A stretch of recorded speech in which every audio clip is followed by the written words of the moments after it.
और कुछ हो ना हो देश में कंटेंट क्रिएटर तो बढ़ ही गए हैं, ठीक है। तो यही तो सारे आपको फीचर्स है कि उसने वेब को क्या कर दिया, डिसेंट्रलाइज कर दिया। आज के डेट में धीरे धीरे ब्लॉकचेन जैसी टेक्नोलॉजी आ रही है जो कि और आपको क्या कर रही है, वेब 3.0 को डिस्ट्रीब्यूट करते चली जाएगी। सो बेसिक आइडिया यही था। आप सिंपली याद रखो कि अच्छा पुराने टाइम में इंटरनेट कैसा रहता होगा आज से 20 साल 25 साल पहले, अभी कैसा है। तो जो आपको 20 साल अपने स्कूल में या उस स्टार्टिंग पीरियड में जो इंटरनेट की बात करी थी, दैट वाज ऑलमोस्ट वेब 1.0 खत्म हो रहा था, वेब 2.0 आ गया था, ठीक है। और अभी जो है, अभी हम लोग वेब 3.0 के टाइम में है, ठीक है। तो ये चीजें आपको थोड़ा बहुत याद रखने की है। चलो आज जो हम डील करेंगे, सो अभी तक अगेन आई एम रिवाइजिंग कि आपको क्या क्या याद करा, क्या क्या पढ़ा दिया। सुपर कंप्यूटर्स की बात हमने कर ली है। सुपर कंप्यूटर्स में again go and look at कि मेजर कम से कम इंडिया वाले याद रख लेना, और वर्ल्ड में कौन से टॉप रैंकिंग में है 2000 याद रखना, उसको आपको रखने का है, ठीक है। कौन सा था नंबर 1 अभी, वर्ल्ड का बता दो। फ्रंटियर, ठीक है। एंड इंडिया का परम, परम सीरीज है पूरा का पूरा ना, परम सिद्धि, परम सिद्धि है, ठीक है। सो इस तरीके से उसके बाद हमने बात करी थी सुपर कंप्यूटर्स की बात कर, सुपर कंप्यूटर्स करने के बाद we talked about quantum computers. और क्वांटम कंप्यूटर्स में 3-4 कीवर्ड्स मैंने बोले थे कि ये जरूर याद रख लेना, 2000 quantum entanglement, quantum superposition, quantum coherence, ठीक है, एंड क्वांटम सुप्रीमेसी। कम से कम ये 4-5 टर्म आपको याद रखने हैं। Later we talked about quantum key distribution की उसमें क्या होता है, ठीक है। उसके बाद हमने इंडिया का जो आपका नेशनल क्वांटम मिशन है उसके बारे में बात करी थी। हमने even national super computing mission की भी बात करी थी कि आखिर इंडिया का क्या रोल है, इंडिया क्या करना चाहता है, ठीक है। उसके बाद क्वांटम मिशन की बात करी। Then we talked about web, ठीक है। वेब में 1.0 2.0 3.0 की बात करी। देन वी टॉक्ड अबाउट कि टाइप्स ऑफ वेब आप कैसे डिफाइन करते हो, surface web, deep web, dark web, इनके बीच में क्या फर्क होता है, बेसिक आइडिया हमने इसके बारे में लिया हुआ था। सो अच्छा, डीप वेब को कोई बता पाएगा, surface web and deep web में क्या फर्क है? सो सरफेस वेब जो आप नॉर्मली अपने सर्च इंजन से खोल के आप एक्सेस कर सकते हो, दो ज्यादा सरफेस वेब जो नॉर्मली हम लोग एक्सेस करते हैं, ठीक है। जो आपका डीप वेब है वो तो इंटरनेट पे ही अवेलेबल है, बट आप उसमें इंटर नहीं कर सकते। इसलिए इसके एग्जांपल जैसे जैसे इवन आपका फेसबुक या इंस्टाग्राम अकाउंट वो है तो इंटरनेट पे अवेलेबल, बट मैं उसको एक्सेस नहीं कर पाऊंगा। इवन मैं खोल भी लूं इंस्टाग्राम का पेज तो मैं आपके पेज को एक्सेस नहीं कर सकता, because that is password protected, right. या नेटफ्लिक्स का सब्सक्रिप्शन किसी ने ले रखा है तो नेटफ्लिक्स का वेबसाइट पूरा का पूरा इंटरनेट पे अवेलेबल है, लेकिन नेटफ्लिक्स को हम सब लोग खोल नहीं पाएंगे, we can't access that thing, ठीक है। तो आपको उसके लिए पासवर्ड चाहिए होगा, तो that is the deep web का पार्ट हो गया। ऐसे नॉर्मली यूट्यूब जो है, तो यूट्यूब हम सब एक्सेस करते हैं, तो यूट्यूब क्या हो गया, YouTube becomes the part of surface web हो गया। Even with in the YouTube आपके कुछ सेक्शन जो है जो पेड सब्सक्रिप्शन में जाएंगे तो वो आपका डीप वेब का पार्ट हो गया। और डार्क वेब क्या था, डार्क वेब वो इलाका था जो हम नॉर्मली एक्सेस ही नहीं कर पाएंगे, जिसका ना तो हमें एड्रेस पता है, ना हमें वीपीएन पता, हमें कुछ नहीं पता उसका, ठीक है। दोज आर डेलिबरेटली हिडन, ताकि वो इसी पर्पस के लिए हिडन किया गया है ताकि वो उससे इलिसिट कार्य किए जाए, ठीक है। जनरली वो क्राइम और अदर पर्पसेस के लिए वो क्या होता है, वो यूज होता है। That is the dark net या dark web. And dark web कुछ नहीं, वो डीप वेब का ही पार्ट है, वो कुछ अलग नहीं, वो डीप वेब का ही कुछ सेक्शन है जो डार्क नेट का हिस्सा बना हुआ है, ठीक है। तो ये बेसिक आइडिया था जो हमने लिया था। चलो आज आगे बढ़ते हैं। तो ये देखो, यहाँ से आईटी कंप्यूटर्स में बता देता हूँ, यहाँ से कभी भी कीवर्ड्स बेस्ड क्वेश्चन नहीं आएंगे, क्योंकि यहाँ पे कीवर्ड्स ही जो है अपने आप में बड़े हो जाते हैं, ठीक है।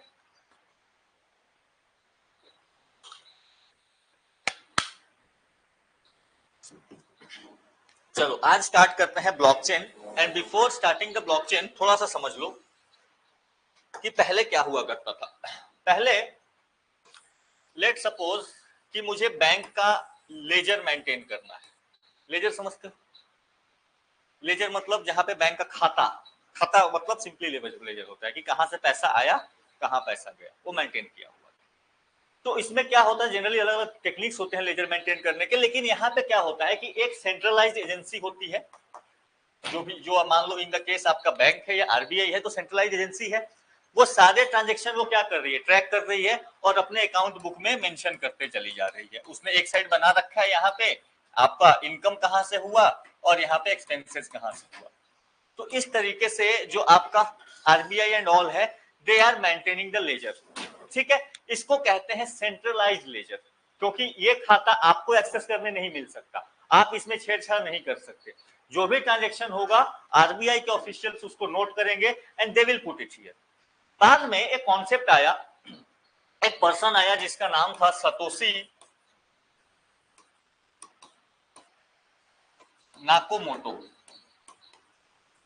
ठीक है, सतोशी नाकोमोटो, इसका नाम याद रख लेना। सतोशी नाकोमोटो ने 2008 में एक नया एल्गोरिदम तैयार किया, बोला कि हम लेजर्स को ऐसे मेंटेन नहीं करेंगे। लेजर्स को हम क्या मेंटेन करेंगे कि लेट सपोज यहां पे ट्रांजैक्शन 1 हुआ, यहां पे ट्रांजैक्शन 2 हुआ, इसको अलग अलग, हर ट्रांजैक्शन को अलग अलग पेजेस में हम रखेंगे। जैसे मान लो ट्रांजैक्शन 1 हुआ, यहाँ पे कुछ इनकम हुआ कि किसी ने कुछ पैसा दिया, मान लो ए से इनकम हुआ, सम मनी, वो हमने कर दिया, ठीक है। इसके बाद आपका सेकेंड ट्रांजैक्शन होगा कि यहाँ पे फिर कुछ एक्सपेंसेस हुए इसमें से, तो फिर यहाँ पे हमने टोटल बैलेंस वगैरह कैलकुलेट कर दिया, रख लिया, इस तरीके से करा। अब मान लो कि आपका इनकम हुआ है, एक्सपेंसेस करिए हैं आपने, आपको टोटल बैलेंस वगैरह कितना खर्च हुआ है, कितना बचा, उसको कैलकुलेट करना पड़ेगा, टाइम लगेगा। इसने कहा कि ये जो कैलकुलेशन का काम है, इसमें फिल करने के लिए जो कैलकुलेशन करना पड़ेगा, इसको कोई एक पर्सन करेगा, और ये जो खाता होगा ना, इस तरीके का खाता सबके पास होगा। इट मींस सबको एक एक कॉपी दे दी गई, और यहाँ पे एक कॉपी था केवल, एक और केवल सेंट्रलाइज कॉपी था जो कि आरबीआई के पास था। यहाँ बोला कि नहीं, जिसको भी कॉपी रखना, आप लोग क्लास में अपना ट्रांजेक्शन करेंगे, सब लोग अपना अपना कॉपी रखेंगे, ठीक है। और हर पेज नंबर में, हर पेज के हिसाब से आप एंट्री करते जाएंगे, हर दिन का ट्रांजेक्शन, एक ट्रांजेक्शन हुआ, आप उसको एंट्री कर लेंगे। लेकिन एंट्री आप सब लोग कैसे करेंगे? अब सब लोग बैठ के कैलकुलेशन करेंगे तो टाइम लॉस होगा, तो कोई एक आदमी कैलकुलेशन कर लेगा और कैलकुलेशन करके बता देगा कि भाई देख लो ये कैलकुलेशन है, आप लोग भी अपने अपने डायरी में इसको मेंशन करो। जब जो खाली रहा वो कैलकुलेशन करेगा। अब जो कैलकुलेशन करेगा उसने कुछ मेहनत की है तो उसको कुछ पैसा मिलना चाहिए, तो he will get some amount of money. और इसका लिंक खराब ना हो, ताकि पता चलते रहे कि शायद सबका सेम रहे, तो आप इसमें अपना अपना पेज नंबर भी मेंशन कर देंगे। अच्छा, इसका पेज नंबर 3 है, और रेफरेंस के लिए कि इसके पहले वाले पेज नंबर पे कौन सा ट्रांजेक्शन मेंशन है। कुछ इस तरीके से प्रीवियस ट्रांजेक्शन को भी आपने इसमें मेंशन कर लिया। यानी कि इसमें क्या रखा कि एक तो जो कैलकुलेशन हुई, जो आपका खर्च हुआ, दूसरा कि टोटल कैलकुलेशन आपने कर दिया, तीसरा कि इसका पेज नंबर कितना है, चौथा कि इससे पहले वाले पेज नंबर पे तो क्या डिस्क्रिप्शन दिया गया है, एक लेजर नंबर आपने चढ़ा दिया, एक नंबर। इस तरीके से ये मेंटेन। फिर अगला ट्रांजेक्शन हुआ, फिर इसी तरीके से आप इसमें जोड़ते गए, इसमें प्रीवियस वाले का ऐड कर दोगे कि प्रीवियस वाले में क्या क्या हुआ था, फिर आपको अगला हुआ, ऐसे करते गए। इसी टेक्निक को जब कंप्यूटर में यूटिलाइज किया गया, इसको कहा गया ब्लॉकचेन टेक्नोलॉजी। देखो ये ब्लॉक्स हैं, ठीक है, एक एक पेज जो है यहाँ पे काम कर रहा है। नाउ ये पेजेज नहीं है, these pages are acting like a block. हर ट्रांजेक्शन का एक अपना ब्लॉक है, और ये एक चेन बन रहा है ना। दिस इज लाइक, इसमें पिछले वाले का डिस्क्रिप्शन है, इसमें पिछले वाले का डिस्क्रिप्शन है, इस पेज में पिछले वाले का डिस्क्रिप्शन है। Now it's becoming a chain. अब कोई अगर चालाकी करना चाहे कि मैं ये पेज उखाड़ देता हूं, पूरा का पूरा चेन टूट जाएगा कि नहीं टूट जाएगा? ट्रांजेक्शन गड़बड़ हो जाएगा, पता ही नहीं चलेगा क्या हो रहा है। या किसी को कहीं पे एक जगह पे सोचे कि मैं कहीं पे करप्शन कर दूं, हिसाब किताब गड़बड़ कर दूं, ये पॉसिबल नहीं हो पाएगा, क्योंकि एक जगह हिसाब किताब गड़बड़ करने के लिए उसको इंटायर चेन में हिसाब किताब गड़बड़ करनी पड़ेगी। यही खासियत थी जो ब्लॉकचेन लेके आया। और जो हिसाब यहाँ पे कर रहा था, हर पेज के लिए कोई एक आदमी हिसाब करेगा, बाकी लोग तो उसको नोट कर रहे हो, तो जो हिसाब कर रहा था उसको कुछ मनी मिल रहा था, यही पैसा था आपका crypto currency. This money was the crypto currency. ठीक है, इतनी कहानी, इसको अगर समझ गए हो तो फिर आपको ब्लॉकचेन समझना it's very easy. Just hold. ये कहानी समझ आई अभी तक?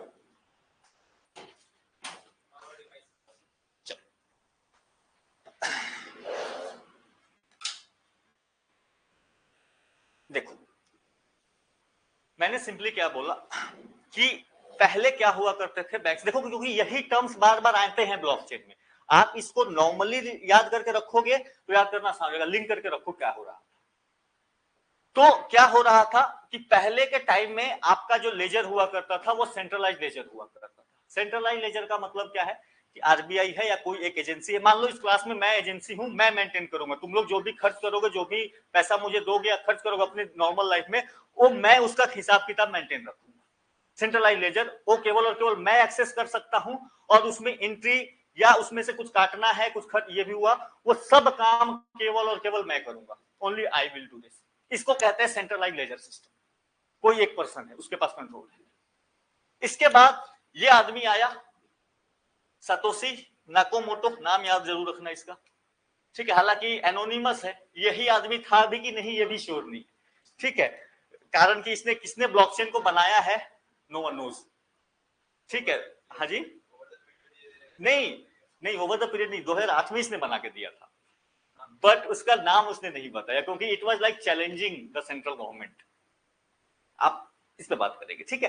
तो सातोशी नाकामोटो ने एक सिस्टम लेके आया, उसने डिवाइड किया, बोला कि देखो ये सब नहीं करने का है, अब आप सब लोग क्लास में बैठे हो, ट्रांजेक्शन का हिसाब सबके पास रहेगा ताकि ट्रांसपेरेंसी बनी रहे। अब से आप सबको मैंने एक एक डायरी दे दी, आप अपने से ले लो, मुझे भी देने की जरूरत नहीं क्योंकि आप खुद मेंटेन करो, सेंट्रल का यहाँ पे कोई सेंट्रलाइज एजेंसी का रोल खत्म। तो सबने एक एक डायरी ले ली। अब हमने क्या किया, हमने ये सिस्टम बनाया कि इस डायरी में हम कैसे मेंटेन करेंगे ट्रांजेक्शंस को। तो हम ट्रांजेक्शन को कैसे मेंटेन करेंगे, तो सिंपल कि जो ट्रांजेक्शन हुआ यहां पे ट्रांजेक्शन को नोट करते चलेंगे, जो भी ट्रांजेक्शन हुआ, ट्रांजेक्शन 1, इसमें उसके बाद हम बाकी मान लो पहले से कुछ ट्रांजेक्शन हुए हैं तो कितना बैलेंस वगैरह बना है, कैलकुलेशंस वगैरह उसके रहेंगे। तीसरा, इसका पेज नंबर खुद का होगा, इस डायरी का पेज नंबर होगा, कुछ पेज नंबर रखेंगे। और चौथा, प्रीवियस ट्रांजेक्शन जो हुआ है उसका कुछ डिटेल्स, आप डिटेल्स है उसका कुछ नंबर आपने उसको दे दो रैंडम, प्रीवियस ट्रांजेक्शन का नंबर आप इसमें नोट कर लोगे। बात समझ में आई? ये हम करते चले जाएंगे, हर ट्रांजेक्शन के लिए हम यही काम करेंगे। यानी इससे अगला जो ट्रांजेक्शन होगा उसमें भी क्या होगा, यहां पे भी आपका पेज नंबर इसका मेंशन करोगे, यहां पे भी इसका जो इसमें ट्रांजेक्शन हुआ है वो ट्रांजेक्शन मेजर करोगे, इसमें जो कैलकुलेशंस नई हुई हैं वो कैलकुलेशंस करोगे, और यहां पे इसके क्या करोगे, प्रीवियस ट्रांजेक्शन के नंबर्स नोट करोगे। सेम अगला ब्लॉक क्रिएट करोगे, ऐसे हर पेज में यही काम करोगे। नाउ अब यहाँ पे जो कैलकुलेशंस कर रहे हो ये सारा कुछ देखना पड़ेगा, ये सबको ही करेगा तो टाइम लॉस है। आप सबको मैं बोलूंगी अपने अपने डायरी में कैलकुलेशन करके नोट करो, तो टाइम लॉस होगा, एफर्ट खर्च होगा। तो कोई ये कहा गया कि कोई एक आदमी पहला इसको जो नोट करने का, जो कैलकुलेशन करने का काम है वो कोई एक आदमी कर देगा और बाकी लोग केवल और केवल उससे कॉपी कर लेंगे। बात समझ में आई? तो जो आदमी दोज हु कैलकुलेट या दोज हु ऐड फर्स्ट, अब उसने ये सारा कुछ कैलकुलेशन वगैरह करके सबसे पहले इसको ऐड किया है, तो ऐड किया तो भाई उसने एफर्ट दिया है, एफर्ट दिया तो उसको कुछ पैसा मिलना चाहिए, उसको कुछ ना कुछ इनाम मिलेगा, और वही पैसा जो है that is the crypto currency. वही पैसा जो है क्रिप्टो करेंसी, यानी आप अपने रिसोर्सेज का यूज करो, टाइम, पैसा, खर्च, एनर्जी लगेगा आपका, उसको करके ये ट्रांजेक्शन को कैलकुलेट करो, कैलकुलेट करके उसको नोड में ऐड कराओ ताकि बाकी लोग अभी अपना कॉपी कर ले। तो आपने जब इतना एफर्ट किया आपको कुछ अमाउंट में पेमेंट होगी, और वही पेमेंट जो थी वो बिटकॉइन थी।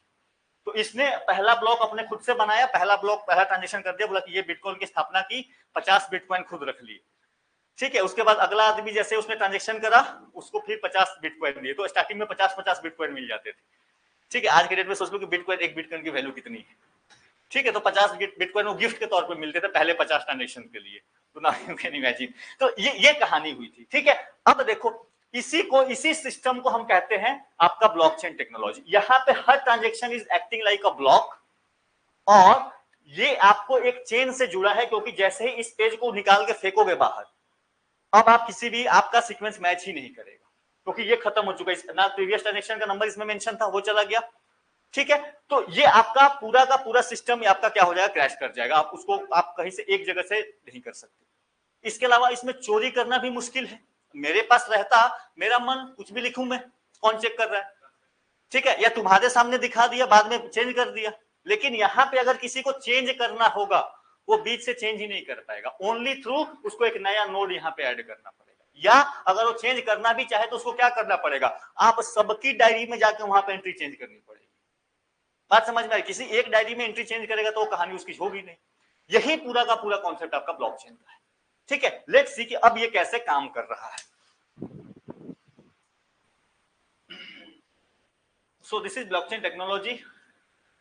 सो ये क्या है, these are open distributed ledger. Distributed ledger यानी कि एक्सेस ओपन है, सबके पास है, that can chronologically record transactions. बात समझ में आई? एक स्टेप एक स्टेप एक स्टेप एक स्टेप, हर स्टेप में आपका क्या होगा, ट्रांजेक्शन रिकॉर्ड होगा बिटवीन 2 और more parties in real time. That's the only idea जो आपको ब्लॉकचेन है। ये ट्रांजेक्शन को रिकॉर्ड करने का है, ये आपको ध्यान रखना। सो record and tracks transaction. Tracks transaction कैसे समझ में आ गया? हर ट्रांजेक्शन का नंबर मेंशन है उसके पास, तो ट्रैकिंग भी होती चली जाएगी, सीक्वेंस उसको पता चला है। Between users as blocks of data linked together. बात समझ में? तो हर ट्रांजेक्शन का नंबर पिछले ट्रांजेक्शन से मेंशन है, अगले का भी मेंशन है उसमें, तो इट कैन अंडरस्टैंड कि क्या आगे आगे उसमें कहां पे क्या चीज रहा होगा। सो बेसिकली ये है क्या, अगर कंप्यूटर की भाषा में इसको बोले, इसको कहा जाता है अ type of data structure. Computer science में क्या होता है कि डेटा को स्टोर करने के बहुत सारे तरीके हो सकते हैं, उसी में से एक तरीका जो है डेटा को स्टोर करने का ये भी है। डेटा को मैं सिंपली टेबल बना के स्टोर करूं, ठीक है, डेटा को मैं नोट्स बना के स्टोर करूं, ट्री की तरह स्टोर करूं, उसी तरीके से मैं डेटा को चेन बना के भी स्टोर कर सकता हूं। So this is a type of data structure, ठीक है, ये ध्यान रखना। Which can be used to transact across nodes और पार्टिसिपेंट्स। तो हर नोड की कहानी यहां पे आएगी। इसका पर्पस यही है कि it utilises the distributed and decentralised ledger technology. Distributed क्यों? सबके पास है एक्सेस इसका, एंड डिसेंट्रलाइज्ड क्यों? क्योंकि एक के पास, किसी के पास कंट्रोल नहीं है, कंट्रोल इज विथ एवरीवन। सो इतनी सी कहानी है ब्लॉकचेन की, यानी कि जो भी इसमें हो रहा होगा वो डिस्ट्रीब्यूटेड तौर पे हो रहा होगा, एंड यही आपका जो है ये ब्लॉकचेन, इसी को कहा जाता है। यानी कि जैसे इसके एग्जांपल्स और समझो और इसके यूजेज में जैसे आएंगे। मान लो मुझे सिस्टम मेंटेन करना है, लेट सपोज कि मेरी कंपनी है और मैं मोबाइल बनाता हूँ या कपड़ा बनाता हूँ, ठीक है, तो मैं क्या करूंगा, मेरा जहां से प्रोडक्शन हुआ, प्रोडक्शन होते ही मैंने अपने कपड़े में सब में एक टैग मारा, उसका नंबर दिया, और उस कपड़े का सारा नंबर मैंने सिस्टम में नोट कर लिया। जैसे ही वो कपड़ा डिस्ट्रीब्यूटर के पास जाएगा, डिस्ट्रीब्यूटर भी उस ट्रांजेक्शन को नोट करेगा, अपने अपने नंबर्स को, और वो भी अपने सिस्टम में नोट कर देगा, तो मुझे पता चल जाएगा कौन सा कपड़ा किसके पास पहुंचा है, ठीक है। उसके बाद वो अपने आगे वाले डिस्ट्रीब्यूटर को देगा, वो भी उस तरीके से करता जाएगा। तो इस तरीके से क्या होगा, एक चेन बनता जाएगा, मुझे पता चल जाएगा कि मेरा कौन सा आइटम किस डिस्ट्रीब्यूटर के पास किस टाइम किस डेट को पहुंचा था, और हर डिस्ट्रीब्यूटर को भी पता चलता रहेगा कि किस किस को कैसे कैसे चीजें मिल रही हैं। तो ट्रांसपेरेंसी भी मेंटेन है, सेंट्रलाइज डिसेंट्रलाइज भी है, और यहाँ पे आपका इंफॉर्मेशन जो है, इंफॉर्मेशन को करप्ट नहीं किया जा सकता। क्योंकि अगर मुझे चेंज करना होगा, मान लो मैं ऊपर से, मैं कंपनी का ओनर ही हूं, लेकिन अगर मैं चेंज करना चाहूंगा तो मैं नहीं कर पाऊंगा। रीजन क्या है? क्योंकि हर डिस्ट्रीब्यूटर के पास वो पेज का एक्सेस है, तो मैं अपने सिस्टम में उसकी कॉपी बदल भी दूं, उसके पास उसकी कॉपी ओरिजिनल पड़ी होगी, वो कल को क्लेम कर देगा कि भैया देखो ये नहीं है। यही सिस्टम जो है, this is what is blockchain, ठीक है। ये इसकी सबसे बड़ी खासियत यही है कि इसको करप्ट नहीं किया जा सकता। इसको करप्ट करने के लिए वही कहानी कि बहुत ज्यादा एफर्ट की जरूरत पड़ेगी, ठीक है। आपके सबके कॉपीज में मुझे वो पेज चेंज करना पड़ेगा। So it's not possible humanly easily करना, उसको बहुत पॉसिबल नहीं है, उसके लिए बहुत पावरफुल मशीन्स लग जाएंगे, ठीक है। तो यही कहानी जो है ये आपका, ठीक है, this is the idea behind blockchain, ठीक है। यहां तक कहानी समझ में आई। अब देखो यहां से, यहां पे दूसरी चीज क्या है, ownership rights are recorded in cryptographically stored. Cryptography का मतलब क्या था, बताया था पहले भी, कि डेटा को आप क्या करते हो, या जो भी चीज लिखा हुआ उसको आप किसी और लैंग्वेज में चेंज करते हो ताकि उसको इजीली एक्सेस ना किया सके। तो जो मैंने आपको ट्रांजेक्शन वगैरह दिखा दिया, ऐसे ही कर दिया, वो एक्चुअली क्रिप्टोग्राफिक फॉर्म में रहेगा। यानी उसको करके आपको ओपन करने के लिए, उसको करने के लिए भी यू नीड द क्रिप्टोग्राफी। तो क्रिप्टोग्राफी टेक्निक्स, चलो कुछ नहीं, पढ़ते रहो, कहीं चला होगा कुछ, पढ़ना है, चलता रहता है, ठीक है। सो क्रिप्टोग्राफी में सिंपली क्या होता है कि आप लैंग्वेज को एक फॉर्म से दूसरे फॉर्म में चेंज करते हो, राइट, और उसको करने के लिए एफर्ट लगेगा। यही बात हमने करी थी ना क्वांटम कंप्यूटर में भी। हाँ, तो क्वांटम कंप्यूटर में हमने क्या बात करी थी कि भाई आप जब मैसेजेस को ट्रांसफर करते हो, you need to encrypt the messages, और उसको फिर से डिक्रिप्ट करने के लिए, पुराने फॉर्म में लाने के लिए आपको काफी ज्यादा कैलकुलेशंस करने पड़ेंगे, you need to invest energy. तो यहाँ पे भी आपका जो होता है, यहाँ पे भी जो डेटा स्टोर हो रहा है या जो ट्रांजेक्शन स्टोर हो रहा है, वो क्रिप्टोग्राफी फॉर्म में स्टोर हो रहा है। और क्योंकि ये क्रिप्टोग्राफिकल जो टेक्निक्स होती है थोड़ा डिफिकल्ट होती है, इसलिए इनको करना आसान नहीं है, इनमें टाइम लगता है और काफी बेहतर मशीन्स भी लगते हैं। इसीलिए क्रिप्टोग्राफी, अब आपका क्या मैंने बताया कि माइन कब आपका, आप जब ट्रांजेक्शन को करोगे और ट्रांजेक्शन को करके जब आप नोड में ऐड करोगे तभी आपको पैसा मिलेगा, और इन ट्रांजेक्शन को कैलकुलेट करने के लिए आपको बहुत हेवी मशीन्स चाहिए। इन ट्रांजेक्शन को कैलकुलेट करने के लिए आपके पास भी अच्छे प्रोसेसर चाहिए, आपको काफी एनर्जी चाहिए। इसीलिए, और यही करोगे तो आपको पैसा मिलेगा, क्रिप्टो करेंसी मिलेगी। इसीलिए क्रिप्टो माइनिंग जो है वो इतनी महंगी। रीजन इज दिस, क्योंकि ये क्रिप्टोग्राफिकल जो मैथमेटिक्स होती है इसको सॉल्व करना थोड़ा मुश्किल है, ठीक है, ये ध्यान रखना। एंड ये ध्यान रखना लिंक्ड ब्लॉक्स क्रिप्टोग्राफिकली स्टोर्ड है। दूसरा जो है that is the idea, that is the linked blocks. वो तो कहानी समझ में आ रही है कि हर ट्रांजैक्शन एक दूसरे से क्या है, वो लिंक्ड है। Which contain records of ownership of asset among participants. हर किसी के पास हर किसी का रिकॉर्ड इज अवेलेबल, किसी को चेक करना है दे कैन डू दिस, ठीक है। और यहां पे क्या है, आपका अगर कोई भी ट्रांजैक्शन ऐड करना है, जैसे मैंने बोला कि मुझे पेज नंबर मैं 3 ऐड कर रहा हूं, I need the consensus of all of you. मैंने कैलकुलेट वगैरह भी कर लिया, कैलकुलेट करने के आप मान लो कैलकुलेट करने जाएंगे, अब सब लोग एक साथ कैलकुलेट करने लगेंगे तो टाइम एंड एफर्ट सबका खराब होगा। यानी कि कुछ ना कुछ आना चाहिए ना, यहाँ पे कुछ ना कुछ कंसेंसस बनेगा कि ठीक है भाई ये वाला ट्रांजेक्शन आप कैलकुलेट करो और कैलकुलेट करके हमें बता देना, हम नोट कर लेंगे। तो यहाँ पे that some kind of consensus, यानी कि कोई भी डेटा ऐड करने के भी पहले you need the consensus of all the participants. आपको जो नोड ऐड करने के लिए मिला है ना, आप केवल उसमें कुछ कर सकते हैं। No they can do that any change. वो नहीं, आपको अगर कोई प्रीवियस ट्रांजैक्शन में कुछ चेंज करना होगा ना, इट्स नॉट पॉसिबल, क्योंकि प्रीवियस ट्रांजैक्शन का आपको एक्सेस मिला ही नहीं। आपको एक्सेस, आपको जो चेंज करने का एडिट करने का ऑप्शन मिला है वो केवल और केवल इस ट्रांजैक्शन। मैंने बोला ना कि आप अगर चेंज भी करोगे ना, सिंपल सी कहानी क्या हो रही है कि मान लो आप, मैंने आपको बोला कि भैया आप 5 नंबर पेज में एक नया एंट्री डालो, तुम्हारा दिमाग हुआ कि नहीं नहीं मैं एक काम करता हूं, मैं 3 नंबर पेज में कोई एंट्री इधर उधर कर देता हूं।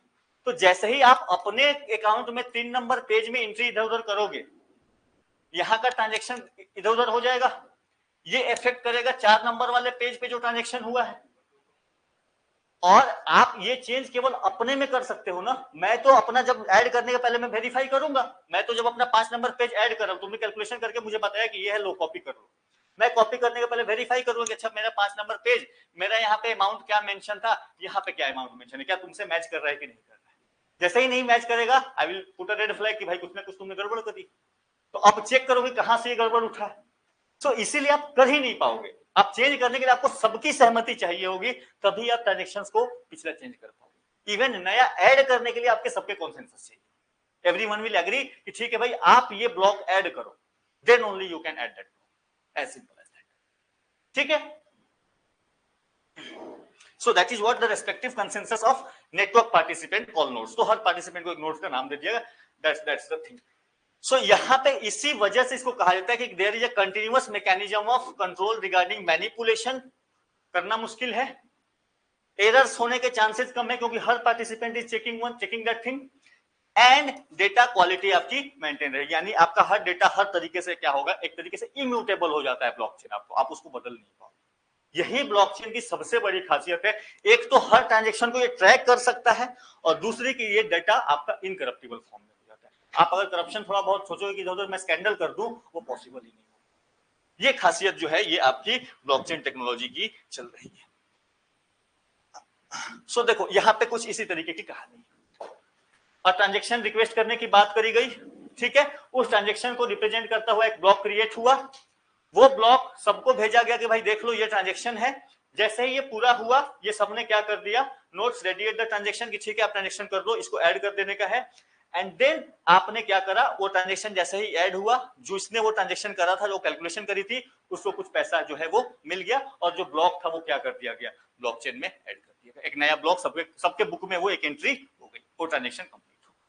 लेकिन ये ट्रांजैक्शंस करने के लिए यू नीड पावरफुल सिस्टम्स, और वो ट्रांजैक्शन जो करेगा उसी को क्या मिलेगा, क्रिप्टो करेंसी आपको मिलेगी। So every block is added, every block is added. Block n-1 इसका कुछ हेडर होगा, पेज नंबर कुछ होगा, प्रीवियस ब्लॉक का एड्रेस लिखा होगा, ठीक है। आपको टाइम स्टैम्प कितने बजे ये कहानी करी गई, नॉन्स ये आपका इसमें इसका हैश नंबर के तौर पे होता है ये, एंड मर्ज ग्रुप जो इसमें ट्रांजैक्शन वगैरह हुए हैं उसका मेजरमेंट। फिर इसमें भी आपने करा, इसका कुछ अपना हेडर, प्रीवियस ब्लॉक का एड्रेस। अब आप इसको हटाना चाहोगे, ये लिंक ही टूट जाएगा, प्रीवियस ब्लॉक का एड्रेस इसमें मिलेगा ही नहीं, वो लिंक आगे ही नहीं बढ़ेगा। यही इसकी खासियत है कि ये आपका इम्यूटेबल होता है। और इसी तरीके से हर ब्लॉक, यानी आप यहाँ पे कोई चेंज नहीं कर सकते बिना यहाँ पे चेंज किए हुए, बिना यहाँ पे चेंज किए हुए। हर ब्लॉक एक दूसरे से लिंक है, और नया ब्लॉक आप केवल इसके बाद ही ऐड कर सकते। You can only add block n+2, you can't add previous block. इसीलिए इसको कहा भी जाता है कि आपका जो है this is the blockchain.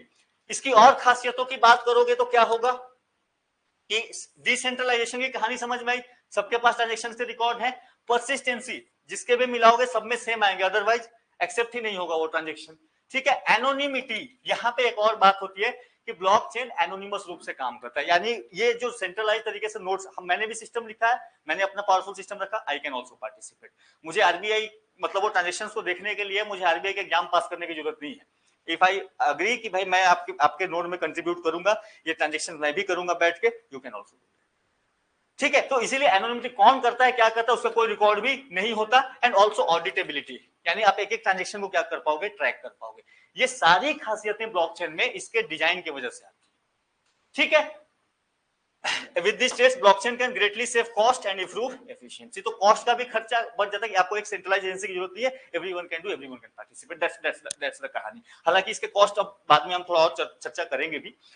It has various application, banking में ऑब्वियसली है, कैपिटल मार्केट्स, पूरा का पूरा आपका क्रिप्टो करेंसी का मार्केट ही चल पड़ा है। ठीक है, इवन आपको कैपिटल मार्केट, चलो क्रिप्टो करेंसी तो अलग की बात है, मैं एक ऐसा सिस्टम डिजाइन करूं जहां पे क्या हो कि आप मान लो 5 लोग हो, आप फाइनेंसर्स हो, आप पैसे लगाने वाले लोग हो, आप लोगों आपको प्रोजेक्ट करने के लिए पैसे चाहिए, मैं एक सिस्टम ब्लॉकचेन के डिजाइन पे क्रिएट कर सकता हूं जहां मैं एक दूसरे के साथ आपको जोड़ सकता हूं, और हर ट्रांजेक्शन वहां पे मेंशन रहेगा और क्लियर कट रहेगा। वहां पे एकदम एग्जैक्टली सबको पता होगा किसने किससे कितने पैसे लिए हैं, कब लिया है, कितना इंटरेस्ट है, कितना चुकाना है, सब कुछ। तो जो काम बैंक्स कर सकती हैं मेंटेन करने का, वही काम ये ब्लॉकचेन के थ्रू डिसेंट्रलाइज्ड तौर पे किया जा सकता है। दैट्स द आइडिया यहाँ पे। ठीक है, इसके अलावा साइबर सिक्योरिटी वगैरह, कौन सा फाइल कब बना था, कैसे अपीयर हुआ था। ठीक है, इवन बुक का कॉपी, मान लो कोई बुक है मैंने पब्लिश की, पीडीएफ फॉर्म में सब लोग ट्रांसफर कर देते हैं, अगर मैं उसको क्रिप्टोग्राफी से उसको इंक्रिप्ट कर दूं, ठीक है, then it becomes very difficult. मुझे पता हो जाएगा कि इस बुक की कितनी कॉपी बनी है, आई विल नो। ठीक है, आपको मैं पीडीएफ भी दूं, आपको कहूं कि ठीक है आप पीडीएफ ले लो, कोई दिक्कत नहीं है, लेकिन आप जितने सेल करना, पीडीएफ को सेल करना, उसके पैसे मुझे दे देना। और उसमें मैं क्रिप्टोग्राफिकली ये मेंशन कर दूं कि जैसे ही तुम एक नया कॉपी इसका करोगे, वहां पे एक ब्लॉक ऐड होता चला जाएगा। ना तुमने कितनी कॉपी बनाई, I can know very well, और उसके बाद आपको हिसाब देना पड़ेगा। ठीक है, सो आपको साइबर सिक्योरिटी के पर्पस, ये एक तरीका है, साइबर सिक्योरिटी इस तरीके से काम कर सकता है। Even health care, agriculture, telecom, governance पे आते हैं हम लोग, ये कौन कौन से फील्ड हैं और इनमें क्या क्या चीजें हो सकती है, ब्लॉकचेन से कैसे इसको ऐड किया जा सकता है। जैसे आपका हेल्थ केयर की ही बात कर रहा हूं, एक पेशेंट की पूरी हिस्ट्री मैं ब्लॉकचेन में डाल सकता हूं, कब कब डॉक्टर के पास गया, क्या क्या दवा ली थी, क्या क्या आपको क्या क्या डायग्नोसिस करे गए थे, क्या क्या टेस्ट आपने कराए थे, एवरीथिंग एक डॉक्टर की पूरी हिस्ट्री में डाल सकता हूं, आपने कौन किस किस पेशेंट को किया, उसका क्या हो गया। तो ट्रैक करना कितना आसान हो जाएगा, समझो, बात समझ में आ रही है। तो इवन हेल्थ केयर, मेडिसिन कहां पे बना, कहां तक पहुंचा, आप पूरे का पूरे सप्लाई चेन को ट्रैक कर सकते हो। तो गलत वाले मेडिसिन ऑटोमेटिकली मार्केट से आप उसको चाहोगे तो बाहर कर सकते हो। तो इसीलिए आज के डेट में जो ब्लॉकचेन है, हर कंट्री इसके पीछे लगी हुई है। हाँ जी, इन हम लोग कर भी रहे हैं, ऐसा थोड़ी है कि नहीं कर, वी आर डूइंग दिस। ठीक है, तो ये चीज आपका ब्लॉकचेन, इसीलिए ध्यान रखना, मैंने पहले ही कहा था कि आपको 3 फील्ड जो दुनिया बदल रहे हैं, one is the quantum computers जो बदलेंगे, दूसरा इज आर्टिफिशियल इंटेलिजेंस, एंड तीसरा इज द बायोटेक्नोलॉजी में जो डेवलपमेंट हो रही है। ये 3 जो है आपको दुनिया को सेम नहीं रहने देंगे आने वाले टाइम में। सो अब हुआ कि यहां पे इन्होंने क्या करा कि दे टॉक्ड अबाउट कि अब जब ये ब्लॉकचेन डेवलप होने लगी, अलग अलग तरीके से इसके सिस्टम बनने लगे, देन दे टॉक कि we need to develop a framework, कि भाई ब्लॉकचेन कैसे बनने चाहिए, किस किस तरीके से ये काम करने चाहिए, किस तरीके से इसको हैंडल किया जाए, और इस पे आपको जब और प्रोजेक्ट्स बनाने हैं तो आप कैसे बनाओगे, तो ये ध्यान रखना। और इसी के लिए इंडिया में क्या फ्रेमवर्क बनेगा, तो पहली चीज ये क्या है, ब्लॉकचेन फ्रेमवर्क प्रोजेक्ट है। तो फ्रेमवर्क का मतलब समझ रहे हो ना कि आपको एक गाइडलाइंस के तौर पे दी गई एक फ्रेमवर्क, आपको एक ब्लूप्रिंट तैयार करके दे दिया गया है कि ब्लॉकचेन रिलेटेड डेवलपमेंट जब आपको करना होगा तो कैसे करना है। तो ये चीज अब ये इंडिया में कौन कर सकता है, अगर इंडिया में इसको करना है तो हु विल डू दिस। आपको पता है कि कंप्यूटिंग को लेकर के सीडेक यही तो है ना, कंप्यूटिंग, सुपर कंप्यूटिंग, सारा काम लेके आपके इंडिया में ही हैंडल कर रही है। तो इवन ब्लॉकचेन के लिए किसने करा, that is done by C-DAC. Simple सी, किस इंस्टीट्यूशन ने इसको करा है। Now it facilitates creation of open APIs। अब क्या है, एप्लीकेशन प्रोग्रामिंग इंटरफेस। तो पहले एक टर्म समझ लो, एपीआई, एप्लीकेशन प्रोग्रामिंग इंटरफेस क्या होता है। सिंपल सी बात, आपका फेसबुक अकाउंट है, ठीक है, अब आप फेसबुक अकाउंट को अब तो खैर बहुत आसान हो गया, बट फिर भी फेसबुक अकाउंट को आप अपने लैपटॉप में ऑन करो, क्रोम में डाल के ऑन करो। फेसबुक अकाउंट को आप अपने फोन में ऑन करो। फेसबुक अकाउंट को आप अपने फोन में फेसबुक के ऐप से ऑन करो, और कोई थोड़ा पुराने जमाने का फोन लेके आके ऑन करो, उसमें अगर नेट चल रहा हो तो उसमें ऑन करो। आपका क्या हुआ कि सब में आप देखोगे पेज का डिजाइन थोड़ा अलग तरीके से आता है, डेटा सब में सेम रहता है, लेकिन पेज का डिजाइन क्या होता है, अलग तरीके से आता है। तो हर सिस्टम की अलग तरीके से रिक्वायरमेंट्स होती है, ठीक है। लैपटॉप जिस तरीके से ऑपरेट करता है, आपका फोन उस तरीके से वेब पेज को हैंडल नहीं करता, ठीक है। आप कोई और डिवाइस लेके आओगे वो हैंडल नहीं करता, लेकिन मुझे ऐसा एक सिस्टम बना, लेकिन डेटाबेस तो सेम है ना फेसबुक का। तो फेसबुक क्या करेगा कि भाई फेसबुक एक एपीआई यूज करेगा। तो मोबाइल के लिए अलग एपीआई होगा कि मोबाइल एपीआई के थ्रू क्या कर सकता है, फेसबुक को एक्सेस कर सकता है। लैपटॉप जब क्रोम कर रहा होगा तो क्रोम एपीआई के थ्रू उसको क्या कर रहा होगा, एक्सेस कर रहा होगा। तो API is like application programming interface. ये इंटरफेस प्रोवाइड कर रहा है एक सेंट्रलाइज्ड डेटाबेस के थ्रू, और किस एप्लीकेशन से आप उसको खोल रहे हैं, इसी को कहा जाता है API. It's like a friend. Restaurant में बैठे हैं, ठीक है, मैं आपको लेके गया सबको कि चलो भाई तुमको रेस्टोरेंट में मैं पार्टी दिलाता हूं, ठीक है। अभी एग्जांपल तो समझो पहले, ठीक है। आप अच्छा करके आओ, रिजल्ट लेके आओ, पार्टी मेरी तरफ से हमेशा रहेगा।